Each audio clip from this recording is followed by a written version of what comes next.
The January sun hung weakly in the Colorado sky, offering light but little warmth to the snow-blanketed streets of Promise Valley. Ice crystals danced in the frigid air, catching the morning light like suspended diamonds over Main Street. At the far edge of town, where civilization surrendered to wilderness, the frozen river curved like a silver ribbon, its surface gleaming treacherously beneath a thin dusting of fresh powder.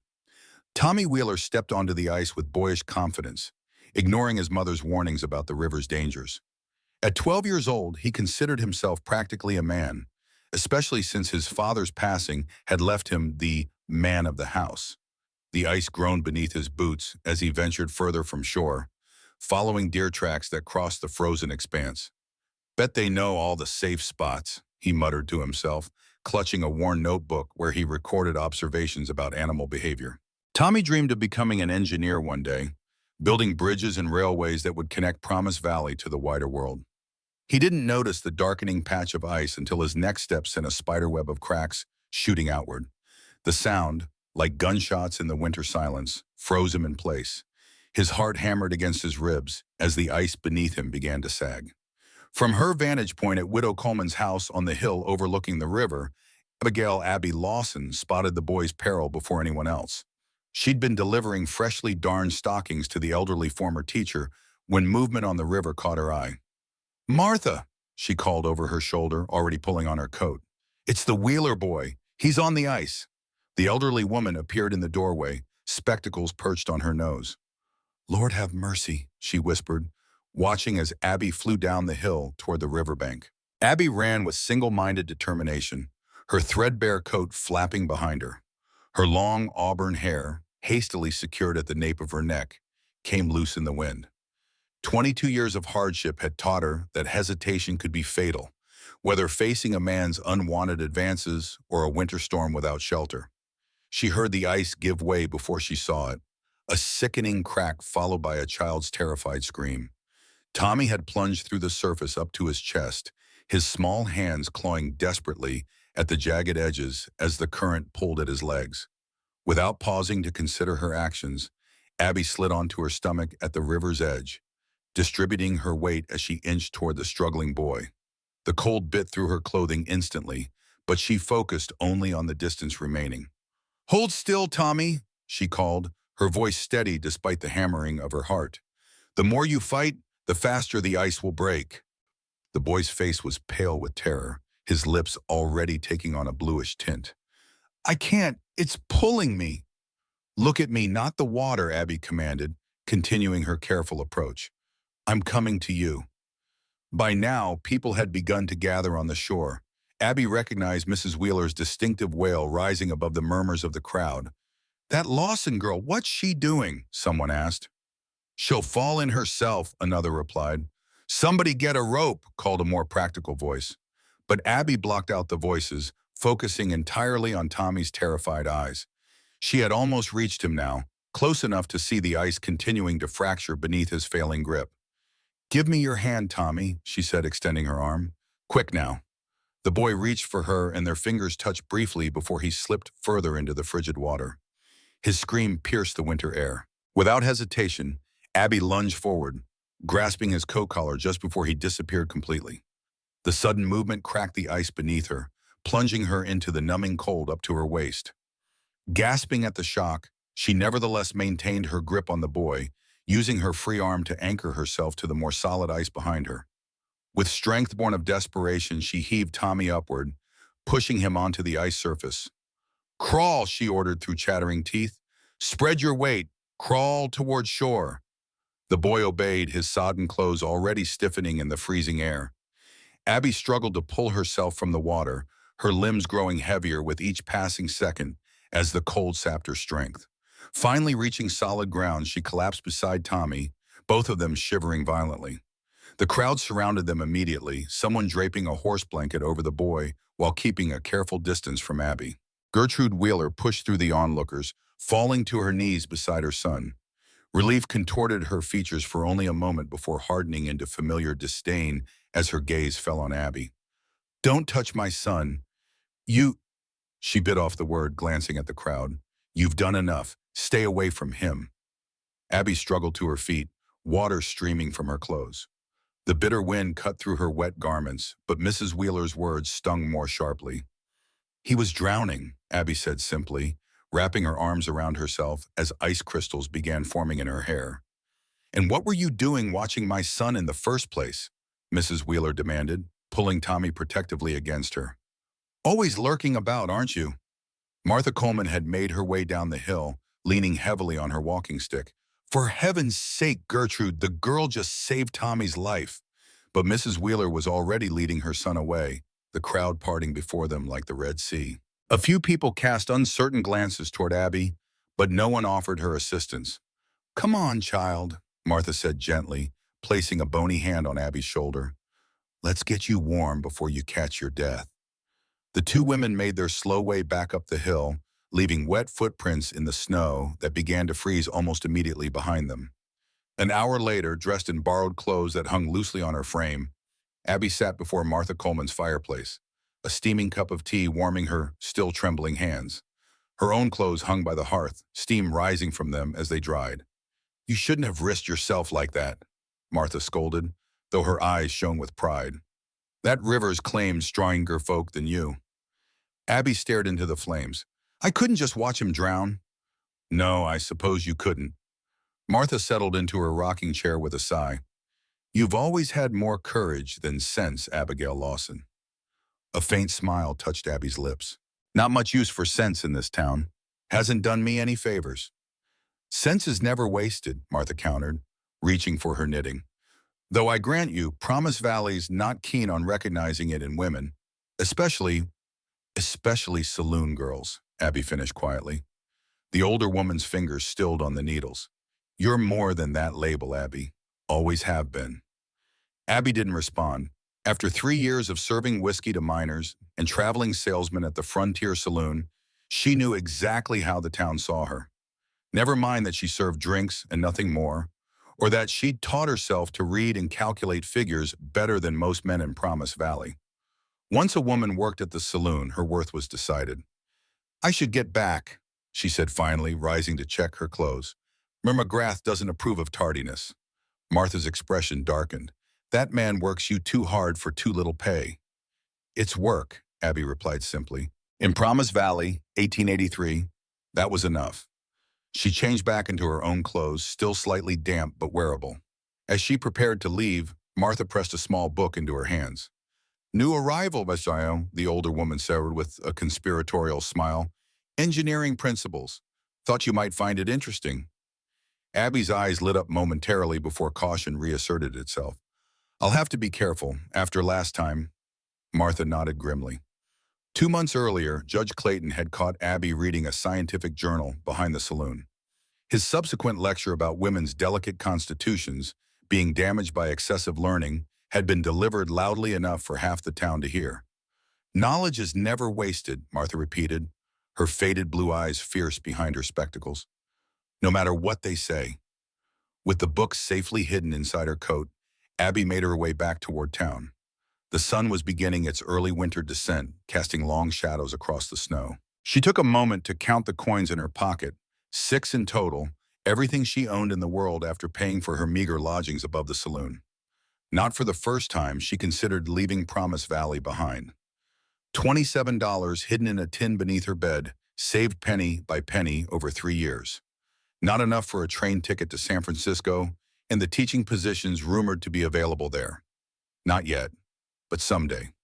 The thought sustained her as she approached Main Street, where whispers and stares followed her progress. News of the river rescue had spread, but Gertrude Wheeler's interpretation clearly dominated the narrative. Watching the boy, peculiar interest. No proper woman would expose herself that way. Always knew there was something wrong with that one. Abby kept her eyes forward, her expression carefully neutral. She'd learned long ago that displaying hurt only invited more cruelty. The street was unusually busy for a January afternoon, with several horses tied outside the general store and a small crowd gathered near the bank. It was then that she noticed him, a stranger standing beside an exhausted chestnut mare outside Simmons' diner. Tall and broad-shouldered, with dark hair visible beneath a quality beaver hat, he swayed slightly on his feet, one hand braced against the hitching post for support. Even from a distance, Abby could see the signs of a difficult journey, the ice encrusting his coat, the mare's heaving sides, the way the man's shoulders slumped with fatigue. Without conscious thought, her steps turned toward him.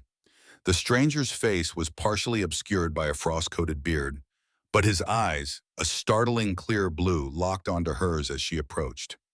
Something in that gaze, a depth of intelligence and weariness, caught her attention. "Are you all right, sir?" she asked, stopping a respectful distance away. He straightened somewhat, pride visibly warring with exhaustion. "Just need a moment to catch my breath, miss. My horse and I have come a long way." His accent marked him as Eastern, his clothing quality despite the travel-worn appearance. Not a drifter or common laborer then. Abby glanced at the diner's window, where old man Simmons watched with undisguised suspicion. She knew that look well. He'd refuse service to the stranger if he suspected the man couldn't pay. Decision made, Abby reached into her pocket and withdrew her 6 coins. Everything she had in the world, but in that moment, it seemed the only possible choice. She approached the diner door and knocked firmly. Simmons cracked it open, flour dusting his apron and receding hairline. "Put his breakfast on my tab," Abby said, nodding toward the stranger. Simmons' laugh was short and sharp. "You got no tab, girl. Cash only. Always been cash only for your kind." The familiar humiliation burned, but Abby kept her expression impassive as she placed the 6 coins on the threshold. "This should cover it. He needs a hot meal." Simmons stared at the coins, then at her, before scooping them up without a word. The door closed firmly in her face. When she turned, the stranger was watching her with an unreadable expression. "You didn't have to do that," he said quietly. "You looked like you needed it more than I did," Abby replied simply. Before he could respond further, she turned and walked away, heading toward the Frontier Saloon, where the evening customers would soon arrive. Behind her, Gabriel Harrington watched her go, an unfamiliar emotion tightening his chest. He had seen her clothes, threadbare and patched, clearly secondhand, and recognized the sacrifice those few coins had represented. Yet she had given them freely, to a complete stranger. In his 3 decades of life, mostly spent among Boston's elite, where charity was a social obligation rather than a spontaneous act of kindness, he had never witnessed anything quite like it. Inside the diner, he ate slowly, savoring each bite of the simple meal as his mind returned to the young woman with the striking auburn hair and composed dignity. There was something about her, something beyond the unexpected kindness, that nagged at his consciousness. "New in town?" Simmons asked gruffly as he refilled Gabriel's coffee cup. Gabriel nodded. "Just arrived. Name's Gabriel Harrington." "Business or pleasure?" The question was casual, but Gabriel noted the keen interest in the man's eyes. "Business, railroad business." Simmons' expression shifted immediately, a calculating look replacing the previous indifference. "Railroad, you say? Union Pacific?" "That's right," Gabriel confirmed, maintaining the cover story he'd carefully constructed. "Surveying potential routes through the valley." "Well, now that's mighty interesting," Simmons replied, his tone suddenly warmer. "Judge Clayton was just saying the other day how this town's due for progress. You should pay him a visit. He's the most important man in Promise Valley." Gabriel filed the name away. "I'll do that. And the young woman who paid for my meal, who might she be?" Simmons's face darkened. "That's Abigail Lawson, works at the Frontier Saloon." He leaned closer, lowering his voice. "Word of advice, Mr. Harrington. Men of your standing should keep clear of her type. Nothing but trouble there." Gabriel's jaw tightened, but he kept his expression neutral. "I see. Thank you for the advice." He left a generous tip that made Simmons' eyes widen, then stepped back into the biting cold. His mare looked somewhat recovered after the brief rest, though her sides still heaved from the exertion of their journey. "Just a bit further, girl," he murmured, patting her neck as he swung into the saddle. "Let's find ourselves lodging for the night." As he rode toward the Promise Valley Hotel at the end of Main Street, Gabriel's thoughts remained fixed on the woman with the auburn hair and the 6 copper coins. Abigail Lawson. A name that meant nothing to him yesterday, but now stirred an unexpected sense of obligation. He had come to Promise Valley with a singular purpose: to uncover the truth about his brother's death. William had been found hanging from a rafter in his rented room 2 years earlier, an apparent suicide that had never rung true. The official report claimed that William, a brilliant engineer working on the railroad's expansion, had become despondent over technical difficulties with the mountain passage. Gabriel knew better. His brother's last letter, received just days before his death, had spoken of troubling discoveries and men who would stop at nothing to protect their interests. The letter had promised details to follow, but those details had died with William. Now, as the town spread before him in the fading light, Gabriel felt the familiar determination harden within him. He would find the truth, whatever it took. And perhaps, in the process, he would discover why fate had placed Abigail Lawson in his path. Abby climbed the narrow stairs to her room above the Frontier Saloon, exhaustion weighing each step. The night had been busy, with a group of cattle buyers passing through on their way to Denver. Her shoulders ached from carrying trays of drinks, and her ears rang with the remnants of bawdy songs and coarse laughter. Her room, if the cramped space deserved such a designation, was frigid, the small stove in the corner long cold. By the dim light of her single candle, she moved to the window and gazed out at the moonlit town. Fresh snow had begun to fall, soft flakes drifting past her window like lost spirits. On the sill sat a small envelope that hadn't been there when she left. Frowning, Abby picked it up, breaking the plain wax seal with trembling fingers. She knew what it was before she'd even unfolded the single sheet inside. The handwriting, precise and formal, confirmed her fears. Notice of termination and eviction, Frontier Saloon, sold to Harrington Holdings, effective March 1st. All current staff to vacate premises by February 15th. No references will be provided. J. McGrath. 2 weeks. She had 2 weeks to find new work, new lodging, a new life in a town that had already decided what she was worth. Abby sank onto her narrow bed, the letter crumpling in her fist. She'd known this day might come. McGrath had been complaining about declining profits for months, but the timing couldn't have been worse. Winter was the hardest time to find work, with the mines operating skeleton crews and the cattle ranches dormant until spring. With mechanical movements, she retrieved the small tin box from beneath a loose floorboard. Inside lay $27.35, her entire savings. Not enough for the California stagecoach that cost $40, barely enough for winter lodging if she skipped meals. The name on the letter caught her attention again. Harrington Holdings, the same name as the stranger she'd helped that morning. It couldn't be coincidence in a town as small as Promise Valley. A bitter laugh escaped her. Her last 6 coins had gone to feed the very man who had just rendered her homeless. Blowing out the candle to save its precious wax, Abby lay back on the thin mattress and let herself remember, just for a moment, the things she usually kept locked away. The orphan train at 8 years old, her small face pressed against the window, watching her mother's tear-streaked face disappear into the crowd. The Sullivan family farm, with its neat house and promised education that had devolved into endless labor. And then at 16, Charles Sullivan cornering her in the barn, his hands grasping and entitled. His mother's cold eyes when Abby had screamed for help, the word seductress falling from thin lips like a death sentence. The town had believed the family with property over the orphan with nothing. Always did, always would. Abby closed her eyes, calculating survival the way other young women calculated dreams. In the morning, she would speak to Martha. Perhaps the older woman would know of opportunities beyond Promise Valley. Perhaps it was finally time to leave this place that had never truly been home. Outside, the snow continued to fall, covering the town in a deceptive blanket of purity that would reveal all its flaws and divisions with the coming dawn. Judge Ezekiel Clayton considered himself the architect of Promise Valley's future. At 60 years old, with a shock of silver hair and a bearing that commanded respect, he had spent 3 decades cultivating his position of power. The law was his instrument, but property was his true passion. As he often told his associates, God isn't making any more land, gentlemen. Now, seated in his private office with Mayor Ross and Simmons, Clayton leaned back in his leather chair and steepled his fingers thoughtfully. A railroad man, you say? Simmons nodded eagerly, called himself Gabriel Harrington, said he's with Union Pacific, surveying routes. Clayton's eyes narrowed slightly.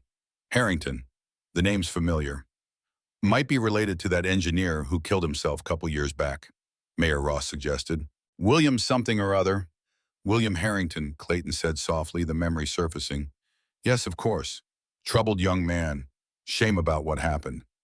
A heavy silence fell over the room, broken only by the ticking of the grandfather clock in the corner. Should we be concerned? Ross asked finally. If he's here about the railroad, Clayton waved a dismissive hand. The railroad is inevitable, Thomas. Progress cannot be stopped. The question is whether it serves our interests. A thin smile crossed his features, and I intend to ensure that it does. The land purchases are almost complete, Simmons volunteered. Just a few holdouts on the North Ridge. They'll sell, Clayton said with certainty, one way or another. He rose and moved to the window, gazing out at the snow-covered town that had made him wealthy. When he'd arrived 30 years ago, Promise Valley had been little more than a trading post. Now it boasted a bank, a school, a church, and businesses that catered to the growing population. All of it built on land that Clayton had systematically acquired. Find out what this Harrington really wants, he instructed. I don't like surprises. As the men discussed strategy, none of them noticed a small figure huddled beneath the window outside. Tommy Wheeler, who had stopped to retie his boot and found himself an unwitting eavesdropper to powerful men's machinations. The boy slipped away undetected, his young mind racing with questions about railroads and land purchases. Perhaps Miss Abby would know what it all meant. She knew everything, it seemed, especially about numbers and maps. Despite his mother's prohibitions, Tommy resolved to seek her out at the first opportunity. After all, he reasoned, he owed her his life now. Surely that counted for something, even against a mother's decree. The following morning dawned clear and bitterly cold. Gabriel stood at the window of his hotel room, watching the town come to life below. Promise Valley presented a picturesque scene. The snow-covered buildings with smoke rising from chimneys, people hurrying along shoveled paths, horse-drawn sleighs moving down Main Street. Yet beneath this postcard perfection, Gabriel sensed currents of tension. Even during his brief interactions since arriving, he'd noticed the careful way people assessed him, measuring his worth and potential usefulness. It was a calculation he recognized from Boston's social circles, though here it lacked the veneer of sophistication. His cover as a railroad survey engineer would grant him access to property records and town plans, critical information if he was to uncover what had really happened to William. But he needed more. He needed to understand the town itself, its power structures and secrets. And if he was honest with himself, he needed to find Abigail Lawson again. Not just to repay her kindness, but because something told him she might have insights others would miss. After a simple breakfast in the hotel dining room, Gabriel made his way to the Promise Valley Bank, where, according to the hotel clerk, he would find Judge Clayton most mornings. The bank occupied an imposing brick building at the town center. Inside, mahogany counters and brass fixtures created an impression of solid prosperity. Gabriel approached the teller, introducing himself and requesting a meeting with the judge. Mr. Harrington of Union Pacific, the teller repeated, eyes widening slightly. Yes, sir. Judge Clayton mentioned you might call. Please follow me. Gabriel was led to a private office at the rear of the building. Judge Clayton rose from behind a massive desk, extending his hand with a practiced smile. Mr. Harrington, Ezekiel Clayton, a pleasure to welcome you to Promise Valley. Gabriel shook the offered hand, taking the man's measure. Clayton was tall and lean, with the erect posture of someone accustomed to authority. His silver hair and neatly trimmed beard gave him a distinguished appearance, while shrewd eyes missed nothing. The pleasure is mine, Judge Clayton. I've heard you're the man to know in Promise Valley. Clayton gestured to a leather chair. Please sit. And yes, I've been fortunate enough to help guide our community's development since the early days. His smile didn't quite reach his eyes. Now, I understand you're here on railroad business? For the next hour, Gabriel played his role perfectly, discussing potential routes, engineering challenges, and timelines. He watched Clayton carefully, noting how the judge's interest sharpened when certain locations were mentioned. The Northern Ridge would present significant challenges, Gabriel commented, spreading a map on the desk. The grade is steep and the soil composition uncertain. Clayton leaned forward, but not insurmountable, surely. For men of vision and determination? Nothing is insurmountable with sufficient investment, Gabriel replied carefully, though the southern approach through Miller's Pass would be considerably less expensive. A flash of something, displeasure, concern, crossed Clayton's features before disappearing. Miller's Pass has its own challenges, prone to flooding in spring, unstable in places. Interesting. That doesn't align with our preliminary surveys. Clayton waved a dismissive hand. Local knowledge, Mr. Harrington, worth more than any survey at times. The conversation shifted to the economic benefits the railroad would bring, with Clayton expounding on Promise Valley's bright future. Throughout, Gabriel maintained his facade of professional interest while cataloging the judge's subtle reactions. As the meeting concluded, Clayton offered to show Gabriel around town personally. Nothing like seeing Promise Valley through the eyes of someone who truly loves her, he said expansively. Perhaps tomorrow, I have court matters to attend to today. Gabriel accepted graciously, recognizing the opportunity to learn more, while also buying time for his own investigations. As he left the bank, Gabriel's attention was caught by a familiar figure across the street. Abigail Lawson emerged from the general store, her arms empty despite having entered with a basket. Her expression was carefully neutral, but the rigid set of her shoulders spoke volumes. Acting on impulse, Gabriel crossed the street, removing his hat as he approached. "Miss Lawson?" She turned, surprise momentarily displacing the careful mask. Recognition flickered in her eyes, followed immediately by wariness.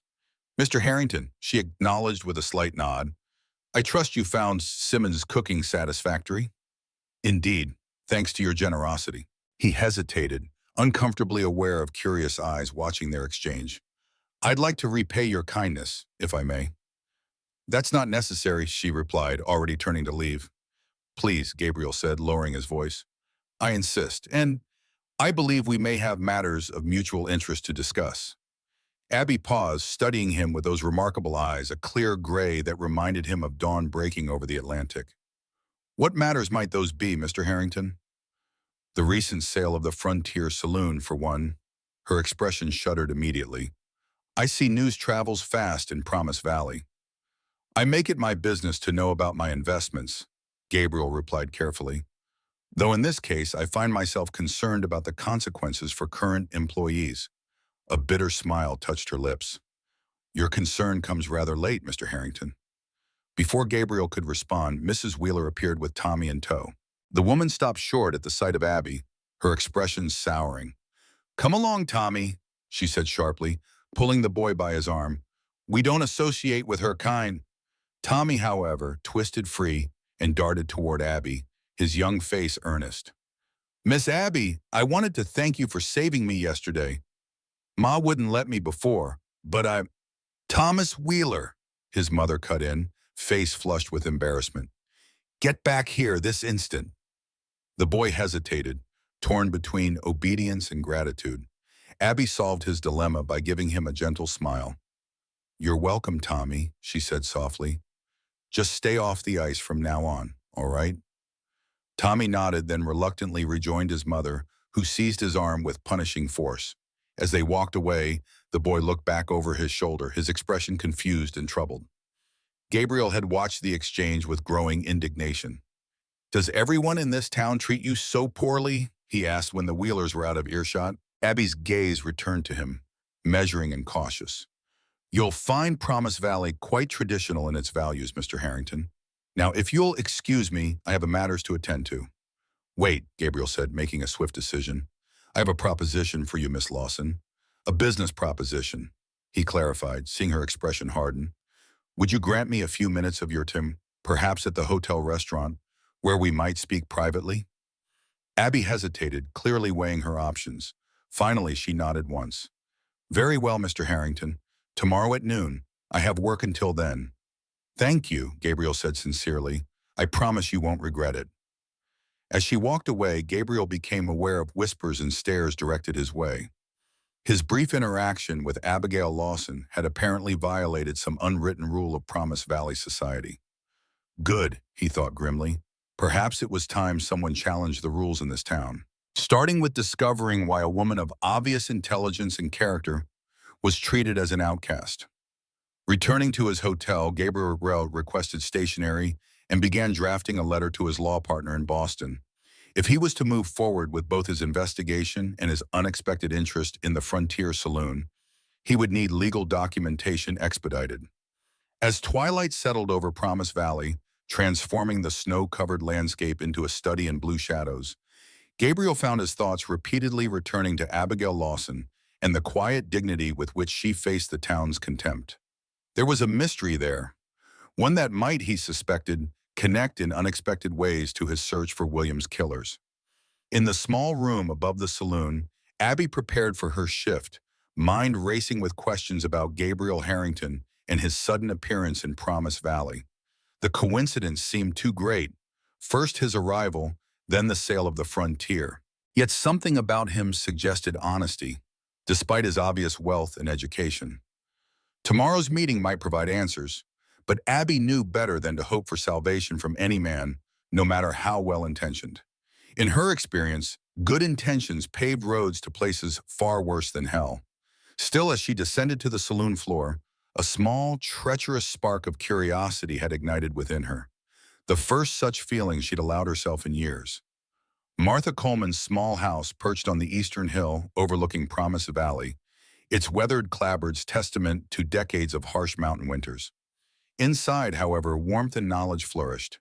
Every available surface held books, novels, scientific journals, histories, poetry collections, each one precious in a frontier town where reading material remained scarce. This evening, Martha sat at her kitchen table across from Abby, regarding the eviction notice with troubled eyes. "Harrington Holdings," the older woman murmured. "And you say he's staying at the hotel? This Gabriel Harrington?" Abby nodded, cradling a cup of Martha's chamomile tea between her palms. "Arrived yesterday. Says he's with the railroad." Martha's expression grew distant, fingers unconsciously touching the locket she always wore, the one containing her late husband's portrait. "Railroad men," she said softly. "They change everything they touch." "He's offered me a job," Abby admitted. "I'm meeting him tomorrow to discuss it." Martha's attention snapped back to the present. "What kind of job?" "I don't know. Some kind of assistant position, I expect. He said it was a business proposition." The older woman's face creased with concern. "Be careful, Abigail. Men in positions of power often have expectations that aren't stated in employment contracts." Abby's smile held no humor. "I'm well aware, Martha. I've fended off enough drunks at the Frontier to recognize when a man wants more than conversation. And yet you agreed to meet him." "I have 2 weeks to find new work and lodging," Abby replied practically. "I can't afford to dismiss any opportunity, no matter how suspect." Martha sighed, reaching across the table to clasp Abby's hand. "You deserve so much better than this town has given you." "Life isn't about deserving," Abby said, the words automatic after years of repetition. "It's about surviving. It should be about more than survival." Martha rose, moving to a cupboard from which she extracted a worn leather ledger. "I have something to show you." She opened the ledger, revealing columns of neat figures. "The Wheeler mercantile accounts. Mrs. Wheeler brought them to me last week, asking if I could make sense of them. Her husband always handled the finances before he passed." Abby leaned forward, scanning the numbers with practiced ease. "There's a discrepancy here," she noted, pointing to an entry. "And here. Someone's been skimming from the inventory." Martha nodded approvingly. "Exactly what I found." Mrs. Wheeler was most grateful for the information. "You told her I helped with the accounting?" Abby asked, alarmed. "Of course not. She'd never accept it." Martha closed the ledger. "My point is that your skills with numbers are exceptional, Abby. Perhaps this Harrington man has recognized that talent." "Perhaps," Abby conceded, though skepticism colored her tone. "Or perhaps he simply wants to ease his conscience about the evictions." "Either way, hear him out," Martha advised. "But don't sell yourself short. You're worth more than whatever he initially offers."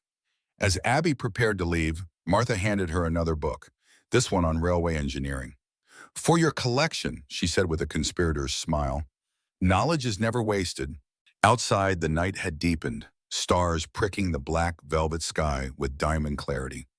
Abby paused on Martha's porch, breathing in the clean mountain air and savoring a moment of peace before returning to the noise and smoke of the saloon. From this vantage point, Promise Valley spread below, lamplight glowing in windows like earthbound stars. It might have been beautiful if she didn't know the judgments and cruelties that festered behind those warm lights. For a moment, Abby allowed herself to imagine a different life, perhaps as a teacher in San Francisco or a bookkeeper in Denver. Somewhere her intelligence would be valued rather than feared, her independence respected rather than condemned. The fantasy faded as reality reasserted itself. She had $27.35 to her name and 2 weeks to secure her future. Dreams were a luxury she couldn't afford. With resolute steps, Abby began the walk back to town, the borrowed book tucked safely inside her coat. Whatever Gabriel Harrington proposed tomorrow, she would evaluate it with clear-eyed pragmatism. Survival first. Dreams could wait. The Cattleman's Hotel dining room represented Promise Valley's attempt at sophistication. White tablecloths and silver cutlery created an atmosphere of restrained elegance, while the large windows offered views of the snow-covered town square and distant mountains. Gabriel arrived early for his meeting with Abigail Lawson, securing a corner table that afforded privacy while remaining visible enough to maintain proprieties. He had spent the morning reviewing property records at the county clerk's office, discovering that Judge Clayton's name appeared with surprising frequency on deeds throughout the valley, often as the beneficiary of transactions conducted under financial duress. More troublingly, he had found William's name on a mining claim filed just 3 days before his death, a claim that had subsequently been transferred to Clayton through a document bearing his brother's signature, a signature that, to Gabriel's practiced eye, appeared suspect. His thoughts were interrupted as the dining room suddenly quieted. Abigail Lawson stood in the doorway, her simple blue dress a stark contrast to the elaborate fashions of the few other female diners. She held herself with remarkable poise, despite the stares and whispers that tracked her progress across the room. Gabriel rose as she approached, pulling out her chair with a courtesy that clearly surprised her. "Thank you for coming, Miss Lawson," he said as they were seated. "Your note mentioned a job opportunity, Mr. Harrington," she replied directly. "Given my current circumstances, I could hardly refuse." The waiter appeared, his expression carefully neutral despite the obvious disapproval in his eyes as he regarded Abby. Gabriel ordered for both of them, noting how Abby's shoulders tensed slightly at the presumption before relaxing as he selected simple, hearty fare rather than the most expensive offerings. When they were alone again, Gabriel leaned forward slightly. "First, I must apologize for the distress my company's purchase of the Frontier has caused you. Had I known of your situation, I might have arranged matters differently." "You own Harrington Holdings?" Abby asked, her gray eyes sharp with intelligence. "I do. It's a small investment company I established several years ago. The Frontier purchase was arranged by my agent based on financial projections." He paused. "I'm actually in Promise Valley on other business entirely." "The railroad," Abby supplied. "You mentioned that to Judge Clayton." Gabriel's eyebrows rose slightly. "News does travel quickly here. It's a small town, Mr. Harrington. Secrets are a luxury few can afford." The waiter returned with coffee, serving Gabriel first before reluctantly filling Abby's cup. When he had gone, Gabriel continued, choosing his words carefully. "I find myself in need of assistance during my stay in Promise Valley. Someone with local knowledge, discretion, and, if I may be direct, someone with more insight than most residents seem willing to share with outsiders." Abby regarded him steadily. "And you think I'm that person? A saloon girl whom the respectable people cross the street to avoid?" "I think you're someone who observes more than she says, who understands numbers and patterns, and who isn't blinded by the same prejudices as her neighbors." Gabriel met her gaze directly. "Am I wrong?" A faint smile touched her lips. "You're perceptive, Mr. Harrington." "Gabriel, please. If we're to work together, formality seems unnecessary. And what exactly would this work entail?" "Gabriel?" His name sounded tentative on her lips, as though testing unfamiliar territory. "Administrative assistance primarily, correspondence, record-keeping, research. I've leased a house on the edge of town to serve as my office while I'm here. You would work there during daylight hours only, with Sundays free." Food arrived, momentarily halting their conversation. Gabriel noted how carefully Abby ate, with the precise manners of someone who had received proper training at some point in her past. "The compensation would be $40 per month," he continued, when the waiter had again retreated. Paid weekly, with the first week in advance. Abby's fork paused halfway to her mouth. $40?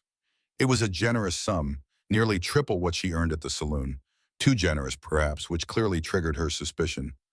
The work requires discretion and intelligence, Gabriel said simply. I believe in paying fairly for valuable skills. And what of my reputation? Abby asked bluntly. Working closely with a single gentleman will hardly improve how the town views me. I thought that might concern you, which is why the position includes lodging in the caretaker's cottage behind the main house. Separate entrance, complete privacy, but close enough to maintain propriety through proximity to the housekeeper. Abby set down her fork entirely. You've thought of everything. I try to be thorough. And what do you get from this arrangement, beyond administrative assistance that any number of more respectable citizens could provide? Gabriel considered his response carefully. Honesty, he said finally, something I suspect is in short supply in Promise Valley. Their eyes held for a long moment, a silent assessment passing between them. Finally, Abby spoke. When would this position begin? Immediately, if you're willing. The cottage is furnished and ready for occupancy. Abby took a sip of her coffee, clearly weighing her options. I would need to give notice at the frontier. Already taken care of. As the new owner, I've instructed management that you're to be released from your obligations immediately, with 2 weeks' wages as compensation. Her eyebrows rose. You were that certain I'd accept? Not at all, Gabriel admitted with a small smile. But I believed in being prepared for the possibility. Another silence fell as Abby considered the offer. Gabriel waited, recognizing the importance of this moment. He needed her help. Her insights into the town and its power structures could prove invaluable to his investigation. But beyond that practical consideration, he found himself genuinely wanting to help this remarkable woman who had shown such unexpected kindness to a stranger. I accept, Abby said finally, on a trial basis, 1 month, after which either of us may terminate the arrangement without prejudice. Gabriel nodded, relieved. Agreed. Shall we shake on it? He extended his hand across the table. After a moment's hesitation, Abby placed her smaller one in his. Her grip was firm and brief, her skin calloused from work, but still distinctly feminine. I'll have a carriage sent for your belongings this afternoon, Gabriel said as they concluded their meal. And Miss Lawson, Abby, she interrupted, if we're dispensing with formality. Abby, he amended with a smile, thank you for your trust. I promise you won't regret it. As they parted outside the hotel, Gabriel watched her walk away, back straight and head high despite the sideways glances from passers-by. He had told her the truth about the position and its requirements, but not the whole truth about his presence in Promise Valley. That revelation would have to wait until he better understood her connections to the town and its secrets. Until he could be certain that Abigail Lawson was not only observant and intelligent, but truly trustworthy with the real purpose behind his sudden appearance in Promise Valley. For now, he had secured a valuable ally and perhaps provided a deserving woman with an opportunity for a fresh start. Not a bad day's work, Gabriel reflected as he turned toward the bank to continue his investigations into Judge Clayton's financial dealings. Behind him, unnoticed, Tommy Wheeler ducked into an alley, his young face alight with excitement at what he had witnessed. Miss Abby was going to work for the railroad man. Maybe now she could teach him about engineering like he'd been hoping. His mother's prohibitions notwithstanding, Tommy was determined to pursue knowledge wherever he could find it. And somewhere across town, Judge Clayton received word of the meeting from one of his many informants, his expression darkening as he considered the implications of Gabriel Harrington's interest in Abigail Lawson, a woman who knew far too much about reading and figures for Clayton's comfort. Keep an eye on them both, he instructed Mayor Ross. I want to know everything they do, everywhere they go. The pieces were moving on Promise Valley's chessboard, invisible strategies unfolding as snow continued to blanket the town in deceptive tranquility. The white clapboard house Gabriel had leased sat at the eastern edge of Promise Valley, where civilization yielded to wilderness. 2 stories tall, with green shutters and a wide porch, it projected an air of solid respectability. Behind it, partially hidden by snow-laden pine trees, stood the caretaker's cottage, a simple one-room structure with its own small porch and chimney. Abby stood in the cottage doorway, surveying what would be her home for at least the next month. A cast-iron stove occupied one corner, a narrow bed another. A small table with two chairs sat beneath the window, while a pine armoire provided the only storage. Simple, but clean and solid, far better accommodations than her room above the saloon. The meager belongings she'd accumulated over 3 years had arrived earlier in Gabriel's carriage. 2 dresses, undergarments, a shawl, a pair of worn boots, and the precious books Martha had given her, carefully wrapped in brown paper to conceal their contents. "Will it suit?" Gabriel asked, standing respectfully outside. "It's more than adequate," Abby replied, turning to face him. "Thank you." Gabriel nodded, hands clasped behind his back. "Mrs. Fleming, the housekeeper, has prepared supper. You are welcome to join us in the main house, or she can bring a tray here if you prefer privacy tonight." Abby hesitated. Dining with her employer on her first night seemed improper. Yet isolating herself might establish a precedent of separation she didn't necessarily want. This position represented not just financial security, but a chance to be treated as something other than the saloon girl. "I'll join you," she decided, "after I've had a chance to settle in." "Excellent. 7 o'clock then. Nothing formal." Gabriel turned to leave, then paused. "Oh, and the office is ready whenever you wish to see it. Second floor, east side. I believe you will find it satisfactory." Alone in the cottage, Abby moved methodically through the space, arranging her few possessions and familiarizing herself with her new surroundings. The bed had a proper feather mattress, luxury compared to the straw-filled pallet she'd endured for years. Clean linens, a patchwork quilt, and even a small rag rug beside the bed created a sense of comfort she had almost forgotten. As she unpacked, her fingers brushed against the small tin box containing her savings. $27.35, plus the 2 weeks' wages Gabriel Rio had arranged. Nearly $50 total. Not a fortune, but more security than she'd had in years. For the first time since receiving the eviction notice, Abby allowed herself to breathe freely. Whatever Gabrielle Harrington's true motives, he had granted her precious time and opportunity. She would use both wisely. At precisely 7, Abby knocked on the main house's back door. Mrs. Fleming, a stout, gray-haired woman with kind eyes and a no-nonsense demeanor, showed her to the dining room where Gabriel awaited. The table was set simply but elegantly, with good china and polished silver that reflected the lamplight. Gabriel rose as she entered, pulling out her chair with the same natural courtesy he had shown at the hotel. "I hope you found everything to your liking," he said as Mrs. Fleming served a hearty stew accompanied by fresh bread. "Very much so," Abby replied, "though I admit to curiosity about what brings a Boston businessman to Promise Valley in the depths of winter." Gabriel smiled slightly. "Direct and observant. I didn't mention Boston at our luncheon. Your accent places you in New England, your clothing was tailored in an Eastern style, and you carry yourself with the confidence of someone accustomed to urban society." Abby buttered a piece of bread. Boston seemed the most logical conclusion. "Impressive deduction," Gabriel acknowledged. "You're right, of course. I was born and raised in Boston, educated at Harvard, and practiced law there until my father's death 5 years ago, when I took over the family's investment business." "A lawyer by training, then. That explains your careful speech." Gabriel inclined his head. "We all have histories that shape us, Miss Lawson, Abby. I suspect yours is equally informative." Abby's expression cooled slightly. "My past is unremarkable, I assure you." "I doubt that very much." Gabriel took a sip of water. "But I respect your privacy. You'll find I'm not inclined to promo." The tension eased, and conversation shifted to more neutral topics. The town's history, the severe winter, the changes the railroad might bring. Throughout, Abby noted Gabriel's intelligence and genuine curiosity. Unlike most men she'd encountered, he listened when she spoke, considering her observations with respect rather than dismissal. After dinner, Gabriel suggested they review the office and her duties for the coming days. The second-floor room overlooked the snow-covered valley, mountains rising majestically in the distance. A large desk occupied the center, while bookshelves lined one wall. A smaller writing desk had been positioned near the window, clearly intended for her use. "Your primary responsibilities will involve organizing correspondence, maintaining records, and researching property transactions," Gabriel explained. opening a leather portfolio.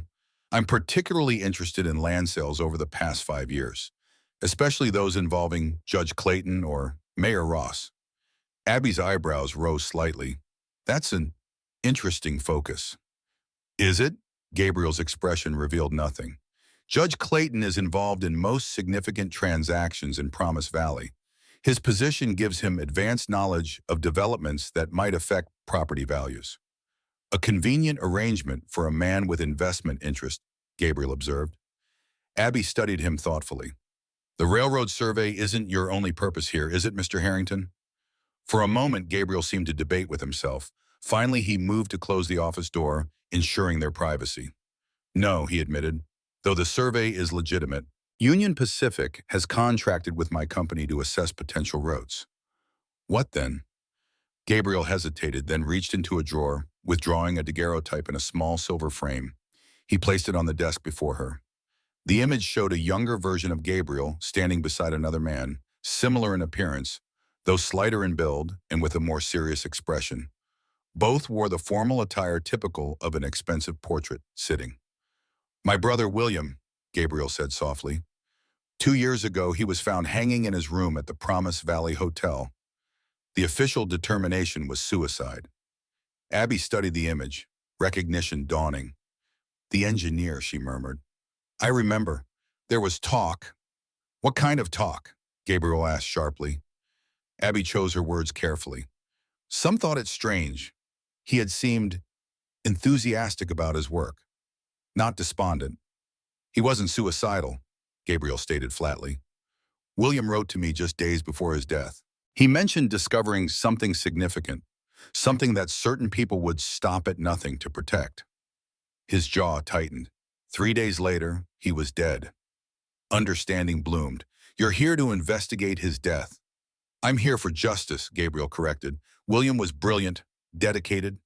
The official story that he became depressed over technical difficulties with the rail passage never rang true. He had solved far more complex problems before. Abby considered this revelation, its implications rippling outward. And you believe Judge Clayton was involved? I don't know yet, but William's last letter mentioned men of influence, who stood to gain enormously from controlling knowledge about the railroad route. In Promise Valley, that description fits a very small group. It's dangerous to challenge powerful men, Abby said quietly, especially when you're an outsider. Some things are worth the risk. Gabriel's eyes held a determination that stirred something in Abby, something she had thought long extinguished. The question is, Miss Lawson, whether you're willing to help me uncover the truth, knowing the potential consequences. Abby looked again at the photograph, at two brothers standing together in happier times, and thought of all the injustices she had witnessed in Promise Valley. The Sullivan family's lies, Mrs. Wheeler's cruelty, Judge Clayton's manipulation of property and lives. I'll help you, she said firmly, but we must be careful. Promise Valley protects its own secrets fiercely. Relief washed over Gabriel's features. Thank you. Your knowledge of the town and its people will be invaluable. We should start with the mining claim, Abby suggested. If your brother found something significant enough to die for, it was likely valuable enough to leave records. Gabriel's eyebrows rose. How did you know about the mining claim? I didn't, Abby admitted. But this valley was initially settled during the Silver Rush. Every major dispute in Promise Valley's history has involved either water rights or mineral rights. A smile of genuine admiration crossed Gabriel's face.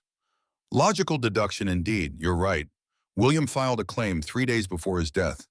It was transferred to Judge Clayton afterward, purportedly through a document signed by my brother. May I see the signature? Gabriel produced a copy of the transfer document. Abby studied it carefully, comparing the signature with a letter William had written that Gabriel also provided.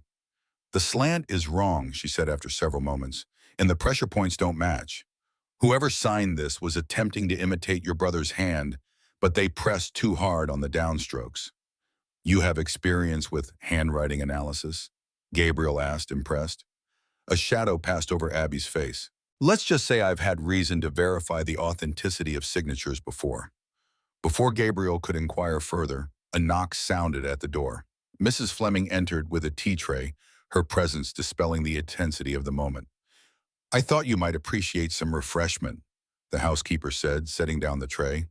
Her eyes darted between them, assessing the situation with the practiced perception of a servant accustomed to reading moods. "Thank you, Mrs. Fleming," Gabriel said warmly. "That was thoughtful." When they were alone again, the conversation shifted to more practical matters. The organization of records, schedules for the coming week, and the establishment of a cover story to explain Abby's position to curious townspeople. "Administrative assistant to the railroad survey team," Gabriel suggested. "Close enough to the truth to be sustainable."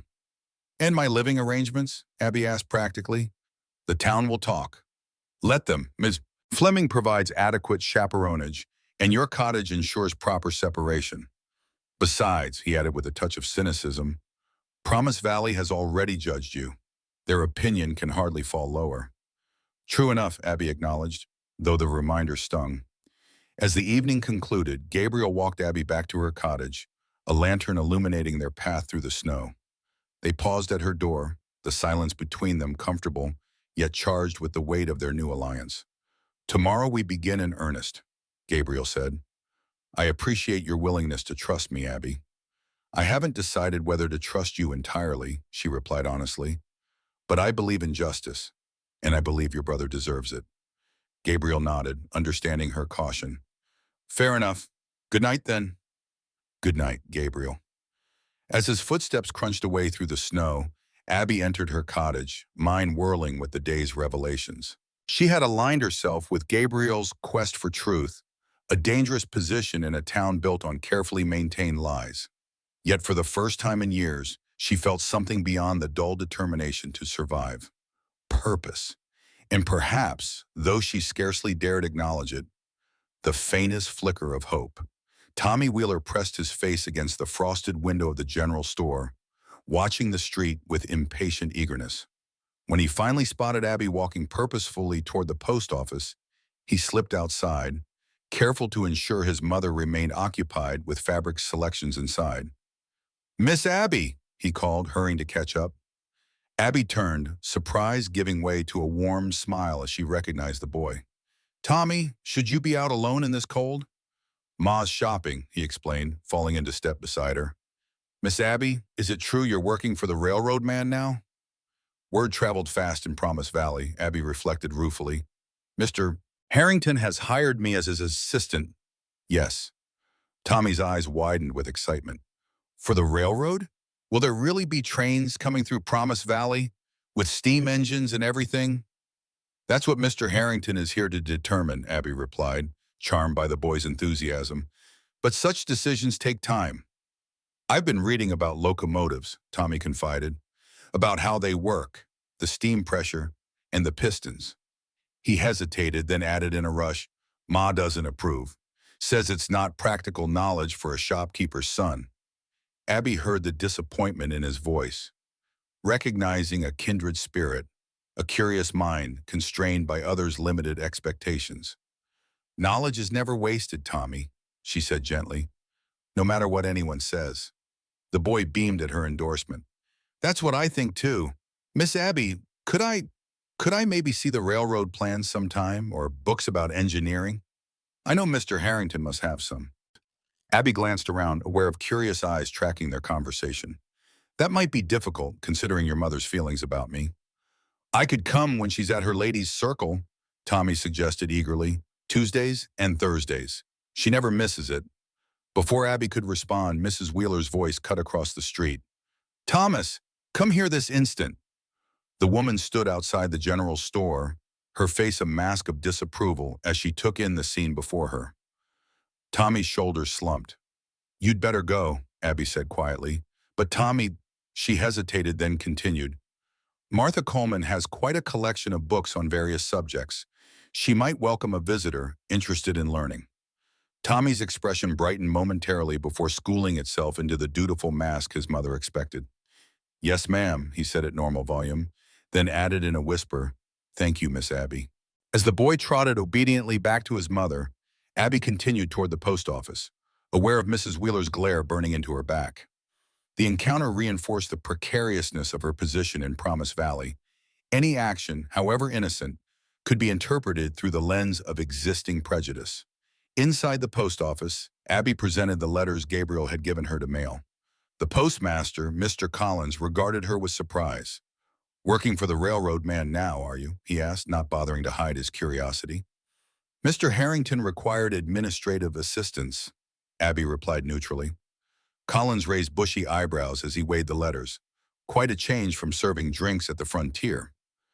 "Life is full of unexpected opportunities, Mr. Collins." "Indeed it is." His tone suggested skepticism rather than agreement, though some might question the propriety of such an arrangement. Abby met his gaze steadily. "Fortunately, my employment doesn't require public approval, only Mr. Harrington's satisfaction with my work." Flustered by her directness, Collins completed the transaction in silence. As Abby turned to leave, she nearly collided with Judge Clayton entering the post office. "Miss Lawson," the judge acknowledged with cool politeness, "I understand congratulations are in order on your new position." "Thank you, Judge Clayton," Abby replied, matching his formal tone. The judge studied her, his pale eyes calculating behind a veneer of benevolent interest. "A significant advancement. Mr. Harrington must have recognized unusual qualities in you." The insinuation hung in the air, but Abby refused to dignify it with a reaction. "Mr. Harrington values efficiency and discretion. Good day, Judge Clayton." She moved past him, maintaining her composure until she was outside. Only then did she allow herself a deep breath, steadying nerves frayed by the encounter. Clayton's interest confirmed Gabriel's suspicions. The judge was monitoring them both. Abby completed her remaining errands swiftly, collecting mail from Gabriel's box and purchasing supplies from the stationery shop. Throughout, she felt the weight of curious stares and whispered comments. By the time she returned to the house at the edge of town, tension had settled between her shoulder blades like a physical weight. In the office, Gabriel looked up from a map spread across his desk. "Successful expedition?" "The mail has been sent," Abby reported, placing the incoming correspondence and supplies on her desk. "And the entire town now knows of my employment and living arrangements." Gabriel's expression tightened. "Were there problems?" "Nothing unexpected. Promise Valley thrives on gossip. An unmarried man and woman in close proximity provides excellent fodder, especially when the woman already possesses a questionable reputation." "I'm sorry," Gabriel said quietly. "Perhaps I shouldn't have asked this of you." "You didn't force me," Abby reminded him, removing her coat and gloves. "I chose this position with full awareness of the potential consequences." She paused, then added more softly, "Besides, it's hardly the first time I've been the subject of town gossip." Gabriel studied her thoughtfully. "You mentioned that your past was unremarkable, but I suspect that's not entirely accurate." Abby's hands stilled in their task of organizing papers. "We all have histories, Mr. Harrington. Some are simply less pleasant to recall than others." "Gabriel," he corrected gently, "and yes, that's true, but sometimes sharing burdens makes them lighter." For a moment, Abby considered deflecting the implied question. Her past was a locked room she rarely entered willingly. Yet something about Gabriel's genuine concern, so different from the town's prurient curiosity, loosened the tight control she maintained over those memories. "I came west on an orphan train when I was 8, she said finally, focusing on straightening papers that needed no adjustment. "My mother put me on it after my father died.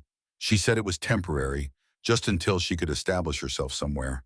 I never saw her again." Gabriel remained silent, giving her space to continue or stop as she chose. "The Sullivan family took me in," Abby continued after a moment. "James and Margaret Sullivan. They had a farm about 20 miles east of here. They promised education, family, a future." A bitter smile touched her lips. What they wanted was unpaid labor. "I'm sorry," Gabriel said quietly. Abby shrugged, the gesture dismissive though her eyes revealed deeper pain. "It wasn't uncommon. Many orphan train children face similar circumstances. I was luckier than some. At least I was fed and housed adequately." "Until," Gabriel prompted, sensing there was more to the story. Abby's gaze fixed on the distant mountains visible through the window. "Until I was 16 and their son Charles decided I owed him more than just cooking and cleaning." Her voice had flattened, emotion carefully excised. "When I fought back, Mrs. Sullivan called me a seductress, a Jezebel. They cast me out with nothing but the clothes I wore." Gabriel's expression darkened with anger. And no one intervened? Questioned their story? The Sullivans owned the largest farm in the county. This was being groomed for political office. Abby's smile held no humor. Who would believe an orphan girl over such a respectable family? So you came to Promise Valley. I walked until I couldn't walk anymore. Mr. McGrath at the frontier offered me work, the only work a girl with my history could get. She finally turned to face Gabriel directly. I've been there ever since, saving what I could, learning what I could from Martha Coleman's books, and enduring the town's judgment of a situation they never bothered to understand. The silence that followed was heavy with shared understanding. Gabriel had trusted her with his purpose in Promise Valley. She had reciprocated with her own painful truth. Thank you for telling me, Gabriel said finally. It can't have been easy. It wasn't, Abby acknowledged, but you're right. Some burdens do feel lighter when shared. She straightened, visibly setting aside the vulnerable moment. Now, shall we get to work? I believe we have mining claims to investigate. Gabriel recognized and respected her need to shift focus. Indeed we do. I found something interesting in the county records. A discrepancy between William's original claim and the version that appears in Judge Clayton's name. For the remainder of the afternoon, they worked side by side, comparing documents and mapping property boundaries. Their earlier conversation had altered something between them, establishing a foundation of mutual respect and understanding that transcended their formal employment relationship. We should visit the claim site, he suggested. See firsthand what William might have discovered. The northern ridge is treacherous in winter, Abby cautioned. We'd need an experienced guide. As they worked into the evening, neither Gabriel nor Abby noticed the small figure watching from behind the pine tree outside the office window. Tommy Wheeler had followed Martha's directions to Gabriel's house, his curiosity about railroads and engineering drawing him like a magnet despite his mother's strict prohibitions. The boy's keen eyes widened as he caught glimpses of the maps and diagrams spread across the desk. Railroad plans, just as he'd hoped. He crouched lower when Gabriel approached the window, holding his breath until the man turned away. Tommy had developed a talent for moving unnoticed, a necessary skill when your mother forbade your most passionate interests. He'd been practicing this talent by following Judge Clayton and Mayor Ross during their private meetings behind the general store, collecting snippets of adult conversations that made little sense individually, but formed an intriguing puzzle when pieced together. Northern Ridge, he whispered to himself, memorizing the location Gabriel had marked on the map. Tunnel 7. The words meant nothing to him yet, but Tommy recorded everything in the small notebook he kept hidden in his boot, the same notebook where he sketched locomotive designs and calculated steam pressures with surprising accuracy for a 12-year-old. As darkness deepened and the office lamps burned lower, Tommy reluctantly headed home, his mind racing with new questions. Why was Miss Abby helping the railroad man? What were they looking for on the Northern Ridge? And why did they keep mentioning his mother's employer, Judge Clayton, with such concern? Gabriel considered his response to Abby's caution about the ridge. Do you know someone trustworthy? Someone who wouldn't report our interests to Judge Clayton? Abby thought for a moment. Martha's late husband was a mining engineer. She might know the area herself or could recommend someone reliable. Excellent. Perhaps we could call on her tomorrow, Gabriel suggested. I'd like to meet this woman who's clearly had such a positive influence on you. Abby nodded, pleased at the prospect of introducing two people she admired. She's remarkable. You'll like her, I think. As they concluded the day's work, a comfortable silence settled between them. The silence of two people who had moved beyond polite distance into something approaching friendship. Whatever challenges Promise Valley might present, Abby realized, she would no longer face them entirely alone. Martha Coleman's cottage welcomed them the following afternoon with the scent of baking bread and the warmth of a well-tended fire. The elderly woman greeted Gabriel with dignified courtesy, assessing him with the shrewd gaze of a teacher accustomed to reading character. So you're the railroad man who's stolen my best student, she said after introductions were complete. I trust you appreciate her abilities appropriately. I'm discovering new ones daily, Gabriel replied with genuine admiration. Abby mentioned you might help us understand the Northern Ridge area. We're particularly interested in mining claims there. Martha's expression sharpened. Mining claims? That's an odd concern for a railroad survey. Gabriel exchanged a glance with Abby, who nodded slightly, permission to share their true purpose. My interest is more personal than professional, Mrs. Coleman, Gabriel admitted. My brother William was the engineer who died here 2 years ago. I have reason to believe his death wasn't suicide, but was connected to a mining claim he filed shortly before his death. Martha sank slowly into a rocking chair, one hand rising to touch the locket at her throat. William Harrington, she murmured. I knew him, you know. Yeah. A brilliant young man, passionate about his work. Her eyes grew distant with memory. He visited me several times. We discussed books, engineering problems. He reminded me of my husband. You never mentioned knowing him, Abby said, surprised. Some connections are too painful to revisit, Martha replied softly. My Robert, my husband, died working on the Transcontinental Railroad. When I heard about William's death, it brought everything back. Gabriel leaned forward. Mrs. Coleman, did William ever mention discovering something unusual? Something that might have put him in danger? Martha's gaze refocused on Gabriel's face, studying him intently. He was excited during his last visit. Said he'd found evidence of a significant silver deposit on the North Ridge, one that didn't appear on any existing surveys. That would be valuable information, Abby noted, especially to someone planning to invest in railroad-adjacent property, or someone who already owns surrounding parcels, Gabriel added grimly. Judge Clayton, perhaps.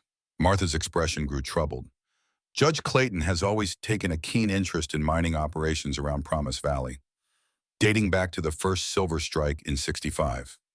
She rose and moved to a bookshelf, withdrawing a worn leather volume. Robert kept detailed journals of his geological surveys.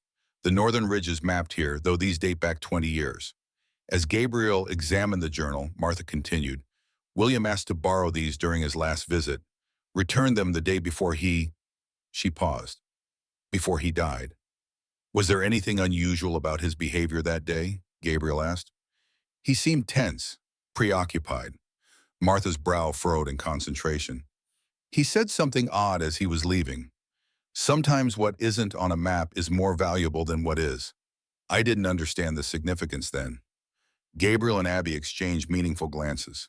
Could he have discovered a vein that wasn't documented, Abby suggested? Something rich enough to kill for? Or something else entirely, Gabriel mused. William's expertise was railroads, not mining.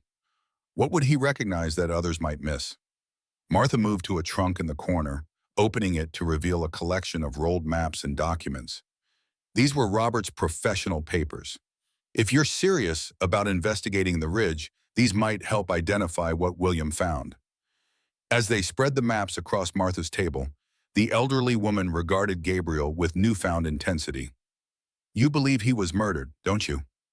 I do, Gabriel admitted. The question is by whom and why. Promise Valley has its share of secrets, Martha said quietly. Some buried as deep as the silver that built it. She hesitated, then added, Judge Clayton wasn't always the power he is now.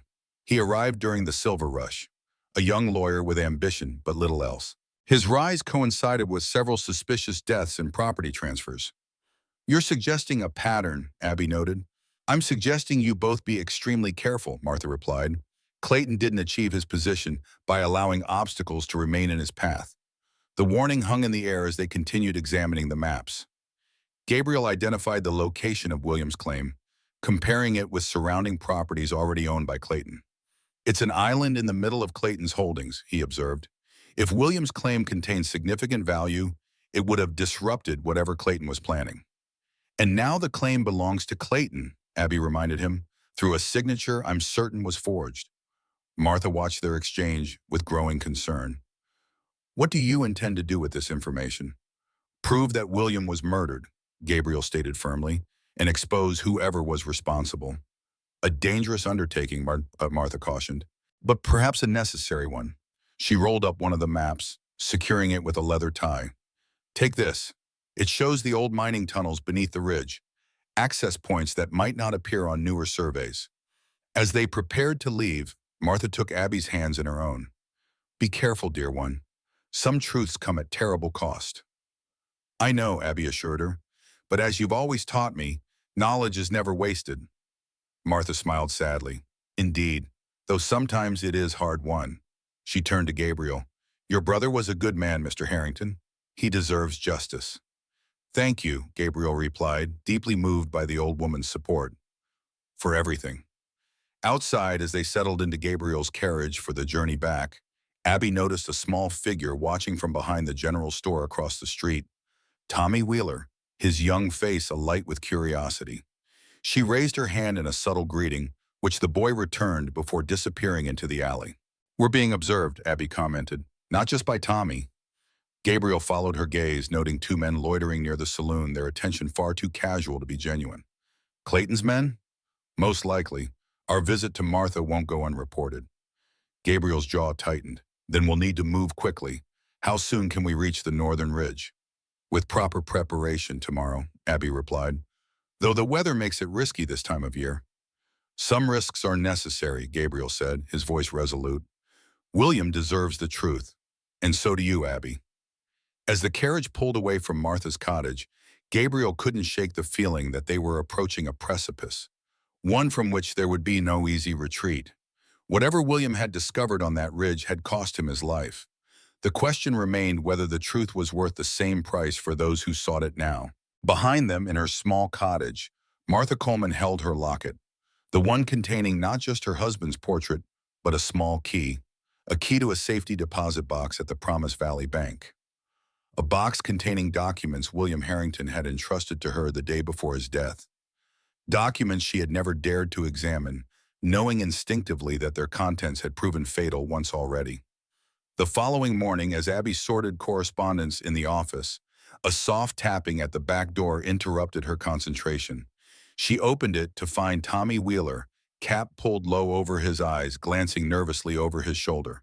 Tommy, what are you doing here? She asked, quickly ushering him inside before any passerby could notice. I brought something, the boy said, reaching into his coat to withdraw a folded paper. Found it in Judge Clayton's carriage when I was helping Mr. Simmons deliver groceries yesterday. Abby unfolded the paper to reveal a rough sketch of the northern ridge with markings that corresponded precisely to the area they were investigating. Several notations in Clayton's distinctive handwriting indicated guard positions and inspection schedule.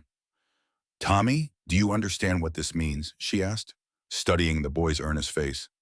That the judge doesn't want people going to that old mine, he replied matter-of-factly, and he's got men watching it. Gabriel entered from the adjoining room, his expression shifting from surprise to keen interest as Abby explained Tommy's discovery. You've taken a considerable risk bringing this to us, he told the boy, his tone serious but kind. Judge Clayton wouldn't be pleased. Tommy straightened his shoulders. Miss Abby saved my life. Ma says I should still stay away from her, but that doesn't seem right. He hesitated, then added, besides, I heard the judge telling Mayor Ross that the railroad could make everyone rich if they handled it properly. I want to know what that means. Gabriel exchanged a meaningful glance with Abby. It means you've provided us with extremely valuable information, Tommy. Information that might help us avoid a dangerous situation. The boy beamed with pride. I can find out more. The judge never notices me when I'm helping with deliveries. Adults never really see children unless we're making trouble. It would be safer if you kept your distance, Abby cautioned, concern evident in her voice. But if I happen to hear something important, Tommy persisted, I could leave a message with Mrs. Fleming. She always gives me cookies when I deliver firewood. The arrangement was reluctantly agreed upon, with strict conditions about Tommy's safety. As the boy slipped away as quietly as he'd arrived, Gabriel studied Clayton's map with newfound concern. We'll need to adjust our approach, he said grimly. Clayton's clearly anticipated interest in the mine. At least now we know what we're facing, Abby replied. Thanks to our young ally. With Tommy's intelligence, they modified their plans, choosing to approach the northern ridge from a less obvious path than the main trail, hopefully avoiding Clayton's watchful men. Perhaps it was time, she thought, to reveal that final piece of William's legacy. For history repeated itself in the most tragic way possible. Dawn broke over Promise Valley with ominous grandeur, painting the mountains in shades of fiery amber, while dark clouds gathered on the western horizon. Gabriel stood on the porch of the main house, assessing the changing weather with a practiced eye. The temperature had risen overnight, a deceptive warmth that experienced mountain dwellers recognized as the harbinger of an approaching storm. "We should postpone," Mrs. Fleming advised as she brought him coffee. The housekeeper's weathered face creased with concern. "Barometer's falling fast. We'll have snow by afternoon." Gabriel accepted the steaming cup with a grateful nod. "Unfortunately, timing may be more critical than comfort. Judge Clayton is already watching our movements." "All the more reason not to get stranded on the northern ridge," Mrs. Fleming countered pragmatically. "Dead men uncover no secrets, sir." The door to Abby's cottage opened before Gabriel could respond. She emerged dressed in practical attire, woolen trousers beneath a heavy skirt, sturdy boots, and multiple layers topped by a man's coat that appeared several sizes too large for her slender frame. "Martha's husband's," she explained, noticing Gabriel's raised eyebrow. "Better protection than anything I own." Despite the serious nature of their expedition, Gabriel couldn't help smiling at the sight. Practical and resourceful, Abby continually defied conventional expectations. "Mrs. Fleming was just expressing concerns about the weather," he said as Abby joined them. "She's right to worry," Abby agreed, glancing at the distant clouds. "But we can reach Tunnel 7 and return before the worst hits if we leave immediately. I've packed provisions in case we're delayed." Her calm competence reinforced Gabriel's confidence in their plan. Though raised in the comforts of Boston society, he recognized resilience born of necessity when he saw it. Abby Lawson had survived circumstances that would have broken many. A mountain snowstorm was unlikely to deter her. "Then we should depart," he decided, draining his coffee. "Mrs. Fleming, if we're not back by nightfall—" "I'll alert Sheriff Wilson," the housekeeper finished. "Though what good that man would do is questionable. More loyal to his whiskey than his badge most days." With final preparations completed, they set out on horseback. Gabriel on his chestnut mare, Abby on a sturdy gray gelding borrowed from the livery. They followed the main road north until the town disappeared behind them, then veered east toward the rugged ridgeline that dominated the valley's edge. "William's claim begins where those pines thin out," Gabriel explained, consulting Martha's map. "Tunnel 7 should be accessible through a ravine about halfway up." Abby studied the terrain ahead, mentally comparing it to the map's markings. The entrance may be partially collapsed after all these years. The Silver Company abandoned these outer tunnels in '68 when the main vein played out. Yet William found something worth claiming, Gabriel reminded her, something valuable enough to die for. They rode in companionable silence for the next hour, the horses laboring as the trail steepened. The temperature continued its peculiar rise, creating an unseasonable dampness that clung to their clothing and made the snow underfoot increasingly treacherous. "There," Abby finally said, pointing to a narrow opening in the rock face ahead. "That should be the ravine leading to Tunnel 7. They dismounted, securing the horses to a sturdy pine. Gabriel removed equipment from his saddlebags, lanterns, picks, and the small revolver he transferred to his coat pocket. The weight of the weapon was unfamiliar but necessary. If William had indeed been murdered over his discovery, they might face similar danger. The ravine proved challenging, its floor covered with loose shale hidden beneath treacherous snow. They advanced carefully, using exposed tree roots as handholds where the path grew particularly steep. "Martha's map suggests the tunnel entrance should be just beyond that outcropping," Gabriel said, pausing to catch his breath. The thinning air at this elevation made physical exertion more taxing than he'd anticipated. Abby moved ahead, her smaller frame navigating the narrow passage with greater ease. She disappeared around the rocky protrusion, then called back. "I've found it, but there's something strange." Gabriel hurried forward to join her. The tunnel entrance was partially obscured by fallen rocks, but remained accessible. What caught his attention, however, was what Abby had already noticed: recent footprints in the snow leading into the darkness. "Someone's been here," Abby whispered, "within the last day or two." Gabriel's hand moved instinctively to the revolver in his pocket. "Clayton's men?" "Possibly." Abby knelt to examine the prints more closely. One person, heavy-set based on the depth, wearing work boots. "We should proceed with caution," Gabriel decided after a moment's consideration. "But I don't intend to turn back now." Abby nodded, her expression determined. "Nor do I." They lit their lanterns and entered the tunnel, the temperature dropping immediately as they moved beyond the reach of the weak winter sunlight. The passage was roughly hewn, its walls bearing the marks of picks and blasting from a bygone era. Support timbers, weathered but still sound, lined sections where the rock appeared less stable. The main shaft should be about 50 yards in, Abby said, her voice echoing slightly. According to Martha's map, it descends another 30 feet to where the silver vein was worked. They advanced slowly, alert to both physical hazards and signs of recent activity. The tunnel floor showed clear evidence of disturbance, scuff marks in the dust, the occasional footprint where moisture had collected. Someone was definitely searching for something, Gabriel observed. What they didn't know was that Tommy Wheeler had taken it upon himself to visit Martha Coleman that morning, ostensibly to borrow a book about steam engines, but actually to deliver a coded message from Abby. Miss Martha, the boy had said carefully, reciting the practice words, the leather volume about mountain passages would be most helpful for my studies. Martha, quick to understand, had retrieved Robert's Journal of Mining Surveys, slipping it into a sack of kindling wood for Tommy to deliver to Gabriel's house. You're a brave young man, she told him, pressing a coin into his palm. But be cautious, Tommy. Judge Clayton has eyes everywhere. He doesn't see me, Tommy had replied, with the confidence of the chronically overlooked. Nobody really looks at delivery boys. This innocent-seeming exchange had ensured that vital information reached Gabriel and Abby without Martha having to visit them directly, a movement that would certainly have been noted by Clayton's watchful allies throughout town. The information from Martha's additional journals had allowed them to identify a lesser-known side entrance to the tunnel system, helping them avoid the main access point where Clayton's men might be watching. The main shaft should be about 50 yards in, Abby said, her voice echoing slightly. According to Martha's map, it descends another 30 feet to where the silver vein was worked. The main shaft appeared just as Abby had predicted, a vertical opening with crude wooden ladder rungs anchored to one side. The recent visitor had clearly descended, as evidenced by fresh scrapes on the ancient wood. I'll go first, Gabriel decided. Test the rungs. Be careful, Abby cautioned. Those supports are over 20 years old.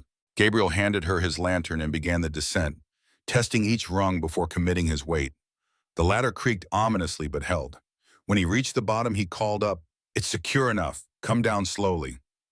Abby followed with surprising agility, passing down the lanterns before making her own descent. At the bottom, they found themselves in a larger chamber where the original silver vein had been extracted. Multiple smaller tunnels branched outward like spokes from a wheel, disappearing into darkness. Which way would William have gone, Abby wondered, raising her lantern to better illuminate their surroundings. Gabriel consulted Martha's map again. The richest deposits were found in the northeastern branch, but those were exhausted decades ago.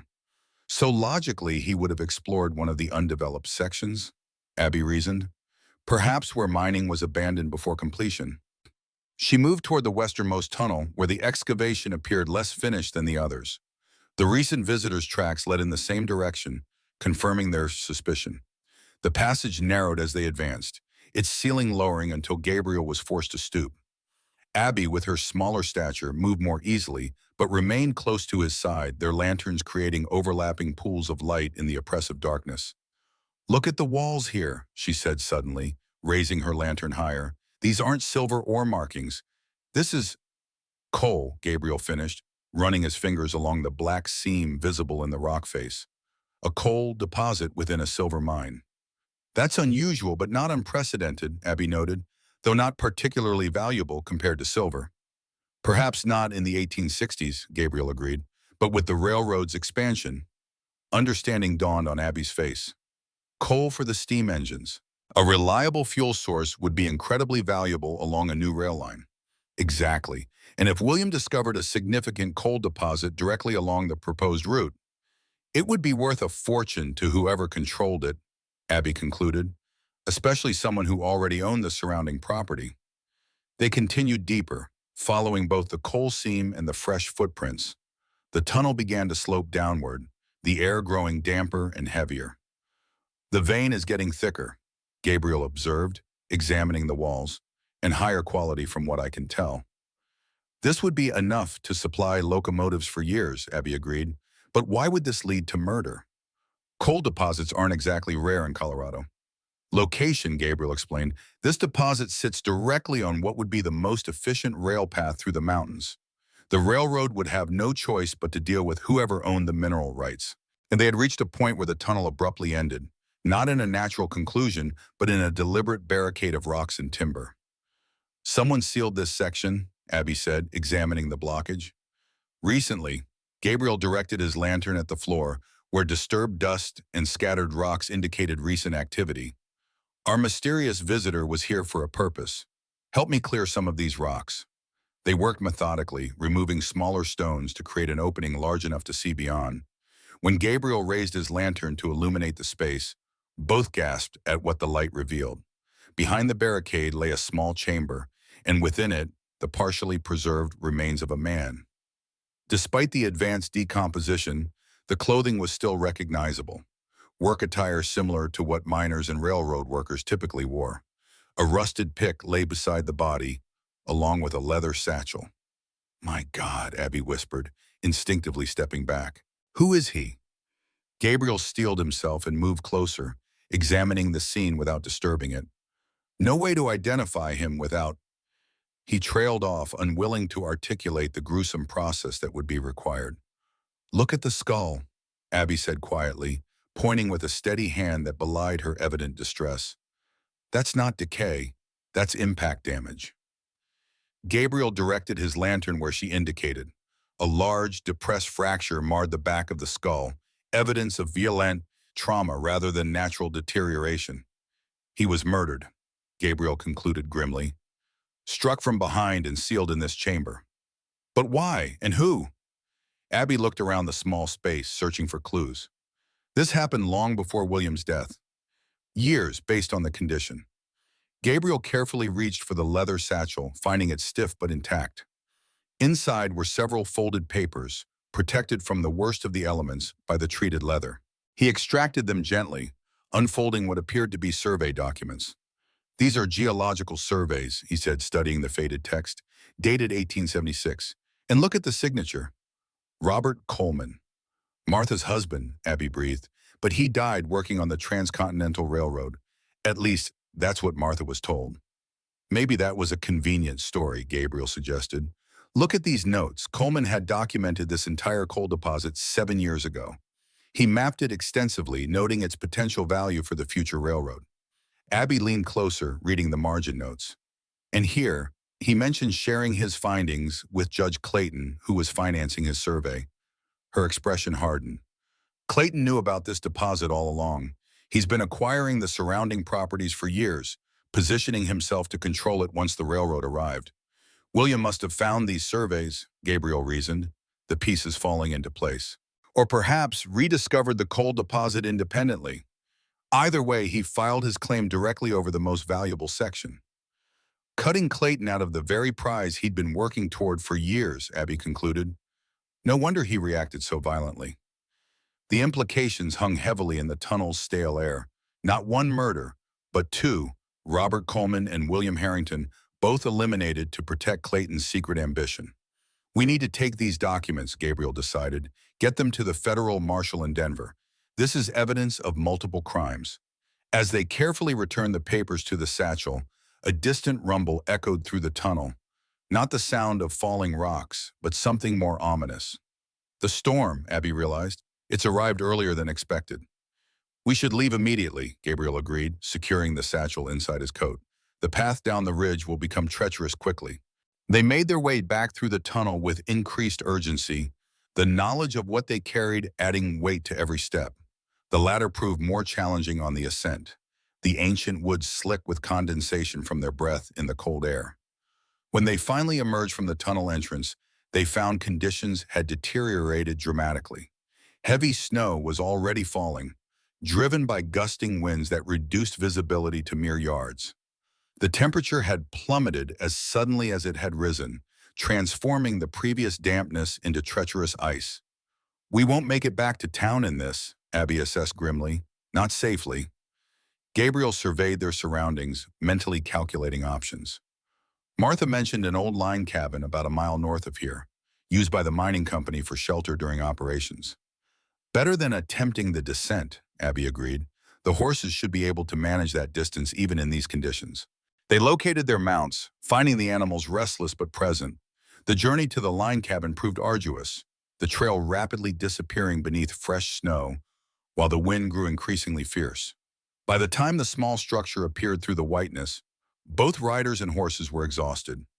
The cabin was little more than a single room with a stone fireplace, its roof sagging but intact. Inside, dust and abandonment greeted them, but the essential elements for survival remained. A stack of aged firewood, basic cooking implements, and crude bunks built into the wall. Not the cattleman's hotel, Gabriel commented wryly as they secured the horses in the attached lean-to, but considerably better than freezing on the mountainside. Abby immediately set to work building a fire while Gabriel brought in their provisions and additional wood. The flames caught quickly, casting welcome warmth and light through the cabin's dim interior. Outside, the storm's fury intensified, snow and ice battering the roof with growing ferocity. "We could be here for days if this continues," Abby observed, warming her hands by the fire. "Though I suspect Judge Clayton's men will come searching once the weather clears." "By then, we need to be far from Promise Valley," Gabriel replied. "These documents must reach proper authorities." As warmth gradually permeated the cabin, they shared the provisions Abby had packed: dried meat, hard biscuits, and coffee brewed over the open fire. The simple meal tasted better than any Gabriel could remember, perhaps enhanced by the satisfaction of their discovery. "What will happen after?" Abby asked quietly as they sat before the fire, the storm howling outside. "When Clayton is exposed and justice is served for William and Robert Coleman?" Gabriel considered the question, realizing he hadn't thought much beyond his quest for truth. "I'll need to return to Boston eventually. My business requires attention." He paused, studying her face in the firelight. "What about you? Will you stay in Promise Valley?" Abby stared into the flames. "There's nothing for me here. Perhaps San Francisco, as I'd always planned. They need teachers there, I'm told." "You'd make an excellent teacher," Gabriel said sincerely, "though your talents could take you in many directions."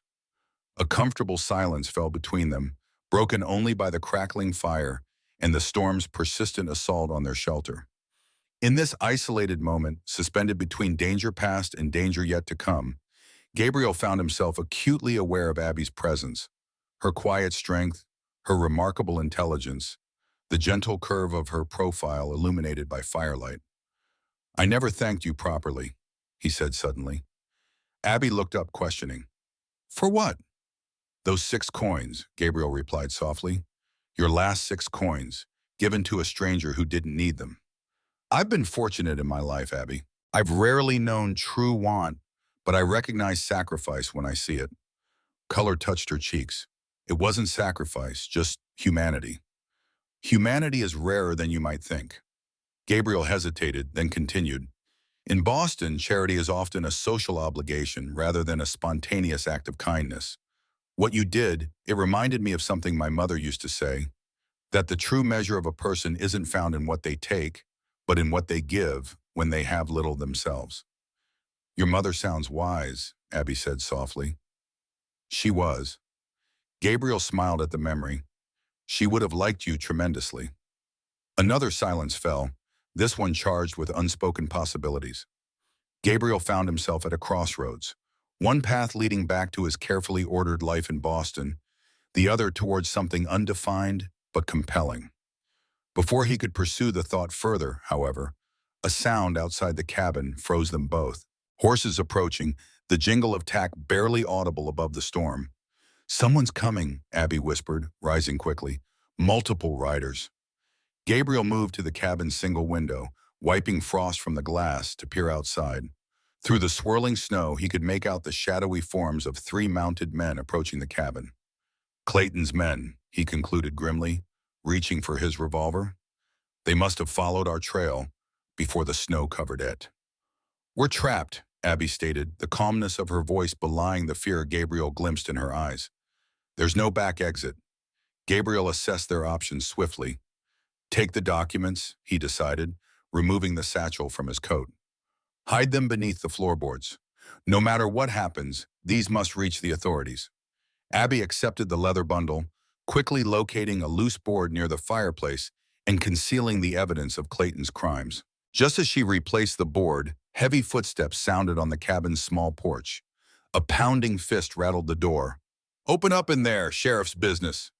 Gabriel and Abby exchanged glances, silently communicating. The voice belonged to Sheriff Wilson, technically law enforcement, but known to be firmly under Clayton's influence. Gabriel positioned himself between Abby and the door, his revolver hidden but accessible. "Sheriff Wilson," he called, "what brings you out in such weather?" "Open this door, Harrington, now!" Gabriel unlatched the door, stepping back as it swung inward. Sheriff Wilson entered first, snow crusting his beard and coat.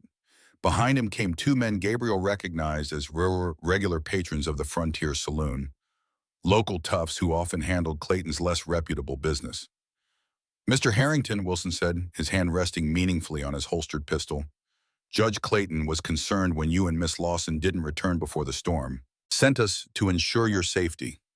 "How considerate," Gabriel replied evenly. "As you can see, we found adequate shelter." Wilson's gaze traveled past Gabriel to Abby, then surveyed the cabin with exaggerated thoroughness. "Quite cozy. Might I ask what business brought you to the northern ridge during threatening weather?" "Railroad survey work," Gabriel answered smoothly, "assessing potential routes through the pass." "Curious choice of assistant for such technical work," Wilson commented, nodding toward Abby. "Unless there were other considerations." Gabriel felt anger rise at the insinuation but maintained his composed demeanor. "Miss Lawson's knowledge of local geography has proven invaluable." Wilson removed his hat, shaking snow onto the floor. "Judge Clayton would like to speak with you both, immediately." "Impossible in this weather," Gabriel pointed out, "unless the judge has suddenly relocated to this mountainside." "The storm's easing," Wilson countered. "We can make it to town by nightfall if we leave now." Gabriel hesitated, weighing their options. Refusing would only escalate suspicions, yet accompanying Wilson clearly placed them in greater danger. Before he could respond, however, Abby stepped forward. "Of course we'll return with you, Sheriff," she said calmly. "Mr. Harrington has been eager to discuss his findings with Judge Clayton."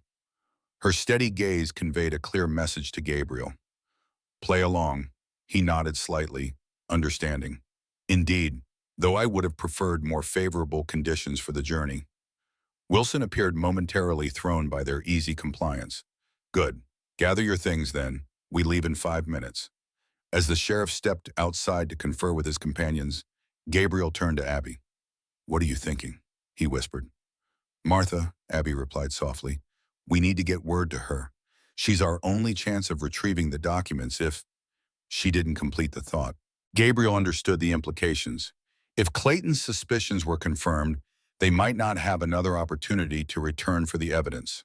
"We'll find a way," he promised, gathering their minimal belongings while ensuring the floorboard concealing the satchel remained undisturbed. The journey down the mountain proved as treacherous as anticipated. The storm had indeed lessened in intensity, but the accumulated snow and ice made each step hazardous. Wilson and his men set a demanding pace, clearly intent on reaching town before full darkness. Gabriel remained close to Abby, ready to assist if her horse faltered on the slippery path. They exchanged few words, aware of Wilson's watchful attention, but Gabriel drew strength from her composed presence. Whatever awaited them in Promise Valley, they would face it together. The town emerged from the whiteness like a ship through fog, lamplight glowing in windows and smoke rising from chimneys. Instead of heading toward the main street, however, Wilson directed them toward a large house on the town's western edge, Judge Clayton's residence. "The judge is expecting you," Wilson explained as they dismounted. "Best not keep him waiting." The house reflected Clayton's position, imposing, meticulously maintained, with an air of established wealth that contrasted sharply with the frontier functionality of most Promise Valley buildings. Inside, warmth and luxury greeted them. A servant took their snow-crusted coats while Wilson escorted them to Clayton's study. The judge rose from behind a massive oak desk as they entered, his silver hair immaculately groomed despite the late hour. "Mr. Harrington, Miss Lawson," he acknowledged, his smile not reaching his eyes. "How fortunate that Sheriff Wilson located you. This storm has proven quite severe." "Your concern is touching, Judge Clayton," Gabriel replied with equal insincerity, "though I confess surprise at the urgency of this meeting." Clayton gestured to leather chairs positioned before his desk. Please sit. Brandy, you both look chilled to the bone. No, thank you, Abby declined politely. Gabriel similarly refused. Clayton poured himself a generous portion before returning to his chair. I'll come directly to the point. Your activities have attracted attention, Mr. Harrington. Unusual activities for someone purportedly conducting a standard railroad survey. The Union Pacific values thoroughness, Gabriel countered. Proper assessment requires exploration beyond obvious routes. Indeed, Clayton swirled his brandy contemplatively. Yet your interest seems particularly focused on matters unrelated to railroads. Old mining claims, for instance. Property records from years past. He set his glass down, leaning forward. Let us dispense with pretense, Mr. Harrington. You're not here for the railroad. You're investigating your brother's death. The direct acknowledgement momentarily startled Gabriel, though he maintained his composure. William deserved better than a hasty ruling of suicide. Grief often blinds us to obvious truths, Clayton said with manufactured sympathy. Your brother faced mounting pressure. The passage survey presented significant challenges. Many men break under such circumstances. William wasn't many men, Gabriel replied evenly, nor was he suicidal.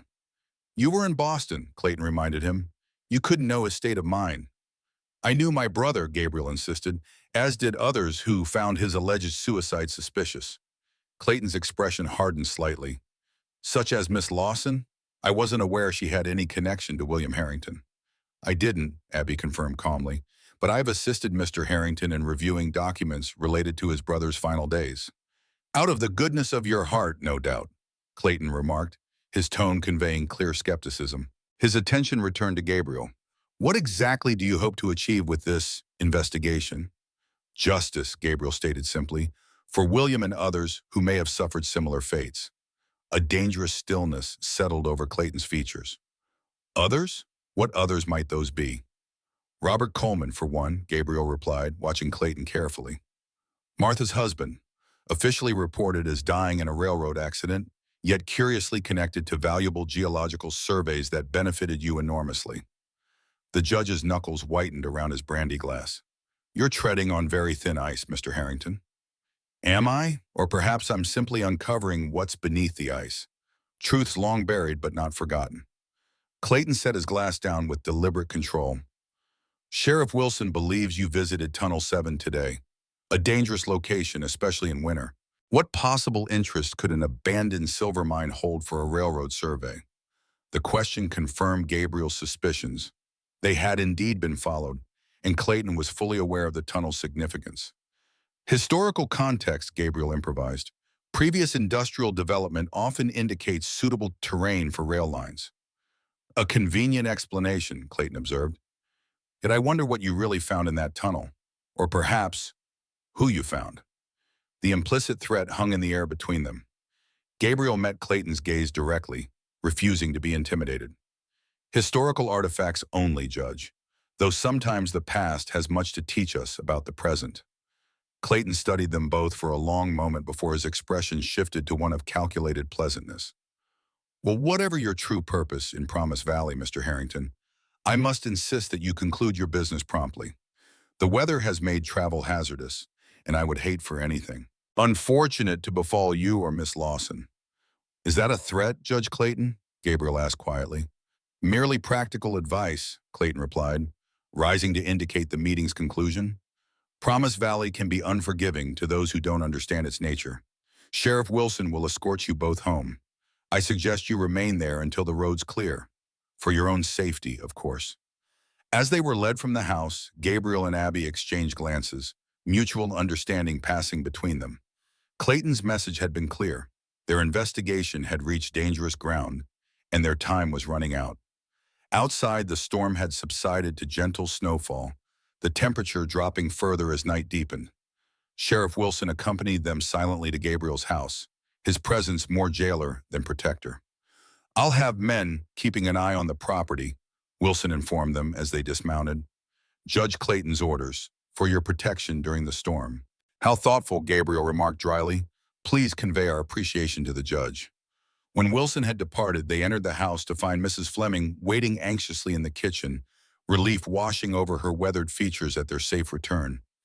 "Thank the Lord," she exclaimed. "I was about to send for help when Sheriff Wilson arrived saying he was going to find you." "We're fine, Mrs. Fleming," Abby assured her, though quite exhausted. "I've kept soup warm," the housekeeper said practically, "and built up the fires in both your rooms." After they had eaten and Mrs. Fleming had retired for the night, Gabriel and Abby met in the office, speaking in hushed tones despite their isolation. "Clayton knows," Gabriel stated grimly, "about the body, the documents, all of it. But he doesn't know we've hidden the evidence," Abby pointed out. "Otherwise, he wouldn't have been so restrained." "We need to retrieve those documents before his men do," Gabriel said. "And we need to get word to Martha. If something happens to us—" "Don't," Abby interrupted, her hand covering his on the desk.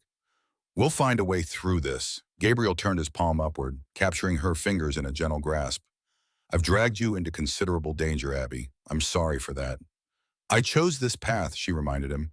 "No one forced me." Their eyes held for a long moment, unspoken emotions passing between them. Finally, Gabriel spoke the question that had been forming in his mind since their conversation in the line cabin. What if there was another option? Beyond Promise Valley, beyond San Francisco? Abby's expression stilled. "What are you suggesting?" "Boston," Gabriel said simply. "My company needs someone with your abilities, your intelligence, your insight, your tenacity." Surprise registered on her features. "You're offering me employment? In Boston?" "I'm offering you a future," Gabriel corrected softly. "One where your talents are valued rather than feared, where you might find the respect and opportunity Promise Valley has denied you." Abby withdrew her hand slowly, her gaze dropping to the desktop. "That's generous?" "It's not generosity," Gabriel insisted. "It's recognition of your worth."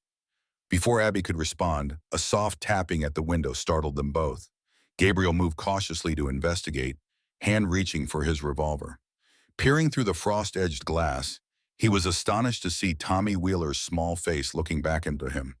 Gabriel opened the window, cold air rushing into the room. "Tommy, what on earth are you doing here?" The boy climbed awkwardly through the opening, snow-dusting his coat and cap. "I had to warn you," he said breathlessly. "They're coming for you. Both of you." "Who is?" Abby asked, hurrying to the boy's side.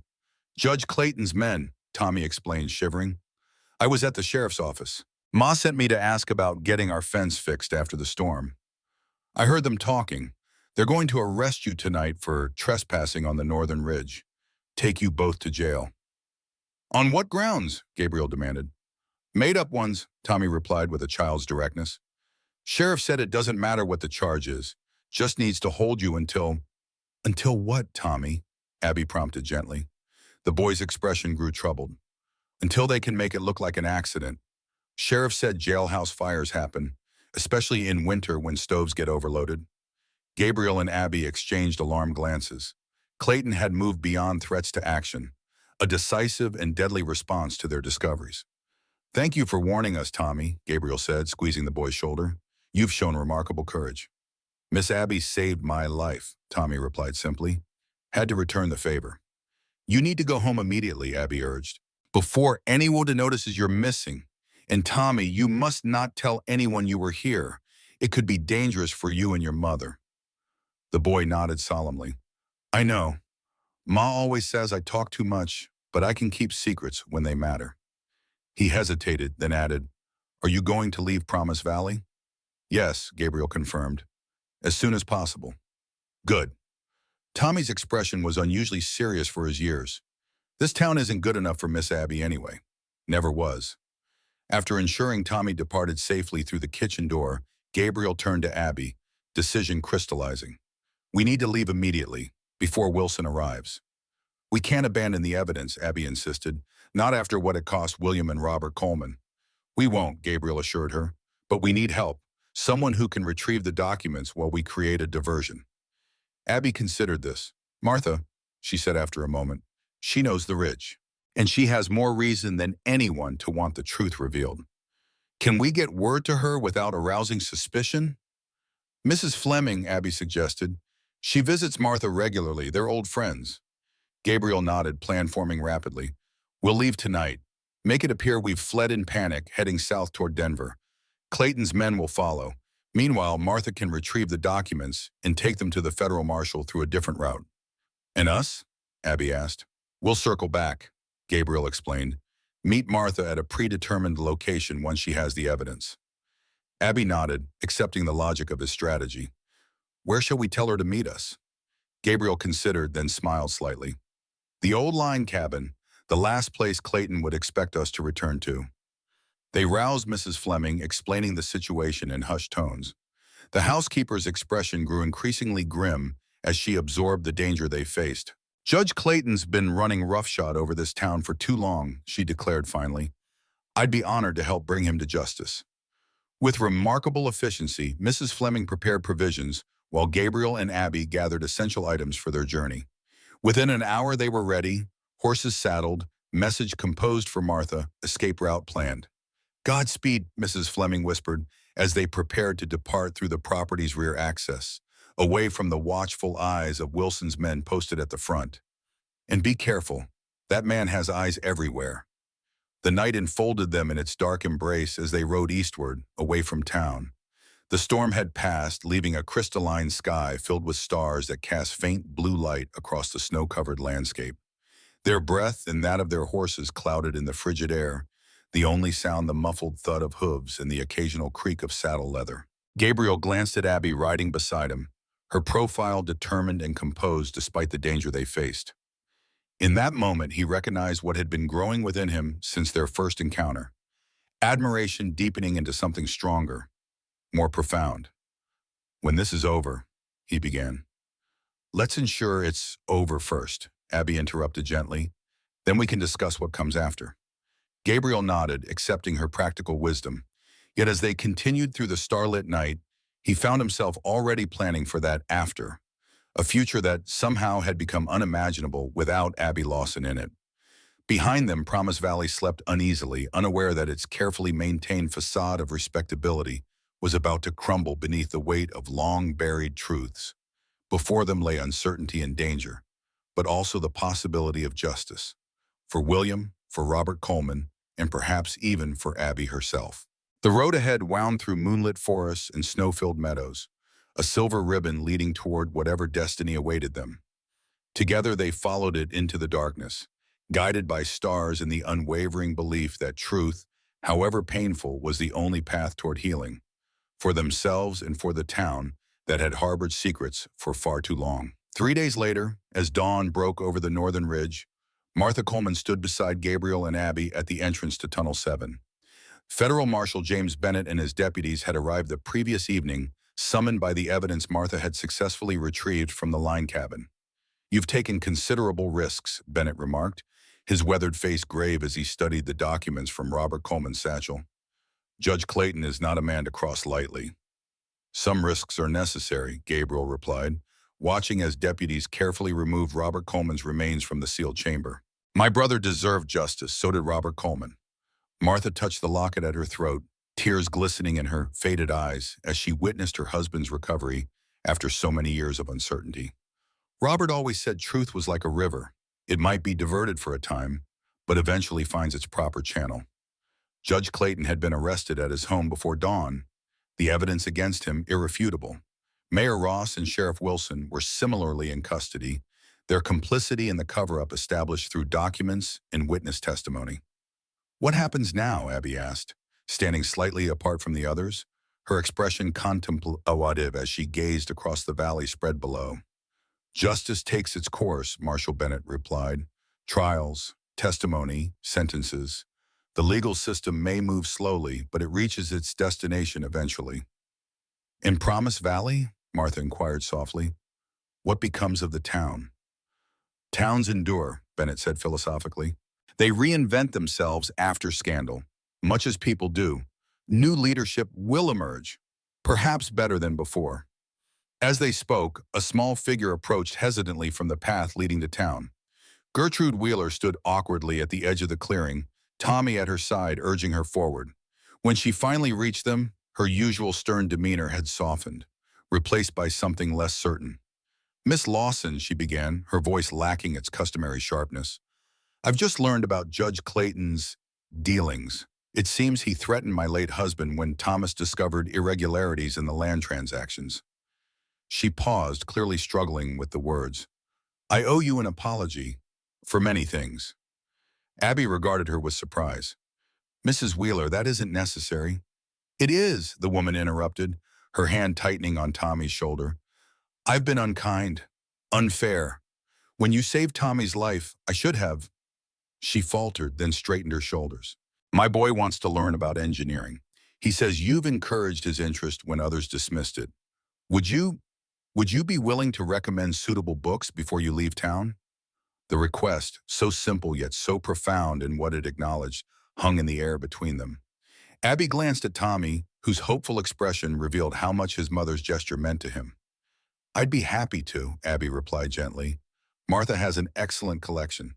Perhaps Tommy could visit her before she leaves for Denver. Mrs. Wheeler nodded, a hint of her old crispness returning. Well, that would be suitable, I think. She hesitated, then added more softly, Thank you, Miss Lawson, for everything. As the Wheelers departed, Gabriel watched Abby's face, noting the quiet satisfaction that crossed her features. Another small victory, he observed. Perhaps the most meaningful one, Abby replied thoughtfully. Change comes in many forms. The marshal excused himself to supervise his deputies, leaving Gabriel, Abby, and Martha alone at the tunnel entrance. The morning sun had fully risen now, bathing the snow-covered landscape in golden light that belied the darkness they had uncovered beneath. As they departed the ridge that afternoon, Promise Valley was already transformed. News of Clayton's arrest and the shocking revelations behind it spread through the town like wildfire. Outside the general store, a crowd gathered, their voices a mixture of disbelief, outrage, and the peculiar excitement that accompanies collective revelation. I always knew there was something not right about the judge, Mr. Simmons declared, conveniently forgetting his years of deference to Clayton. Too prosperous for honest work, I always said.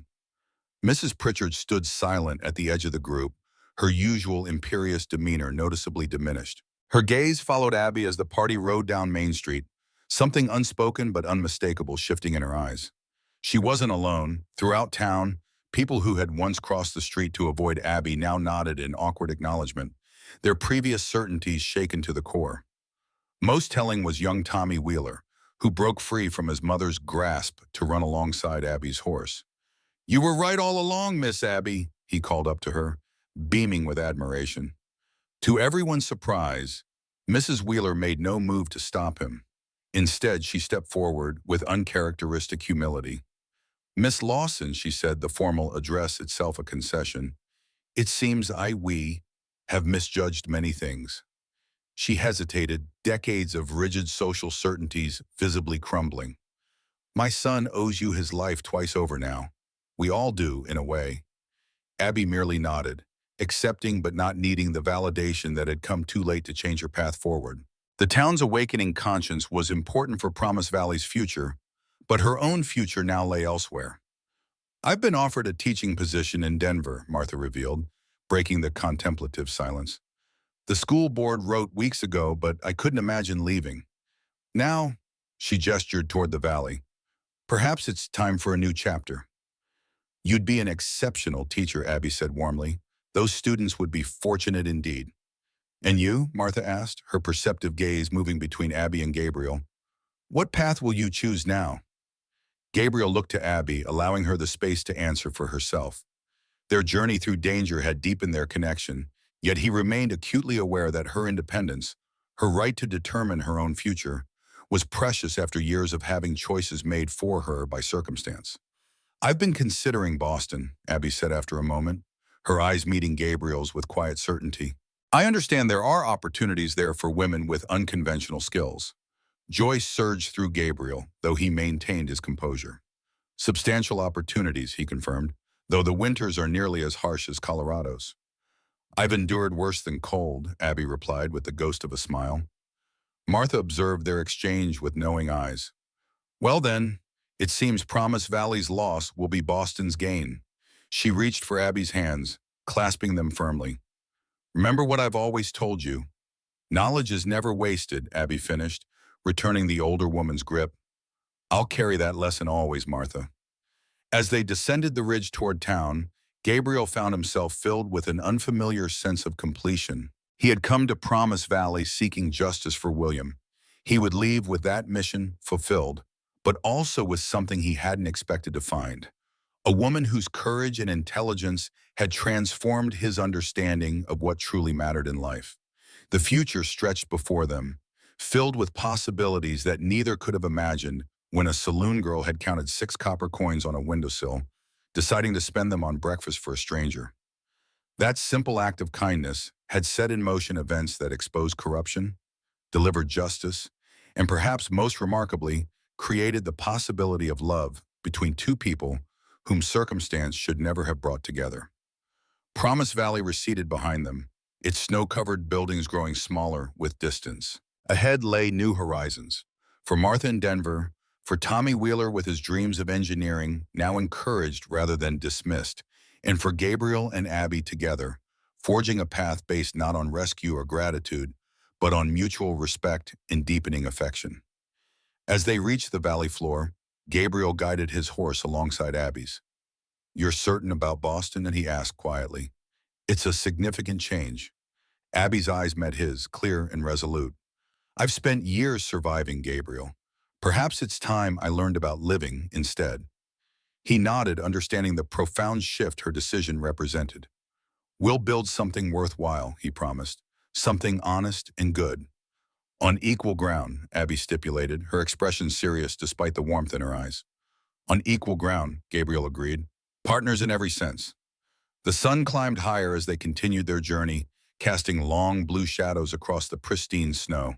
Behind them, Promise Valley stood at the threshold of transformation, its future uncertain but perhaps brighter for the truth that had finally emerged. Before them lay a different kind of promise, not of a valley, but of a life built on choice rather than circumstance, on truth rather than convenient lies, and on the profound understanding that sometimes the most valuable treasures are not found in silver mines or coal seams, but in the quiet courage of a human heart.